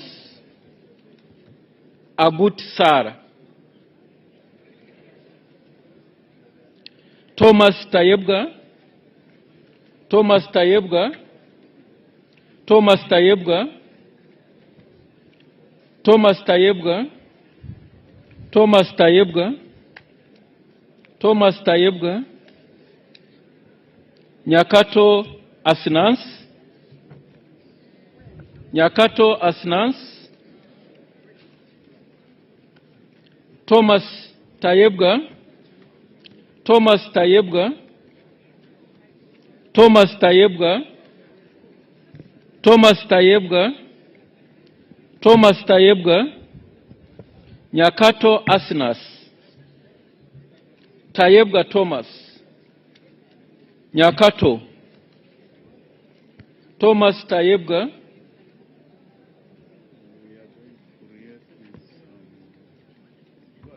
Thomas Tayebga.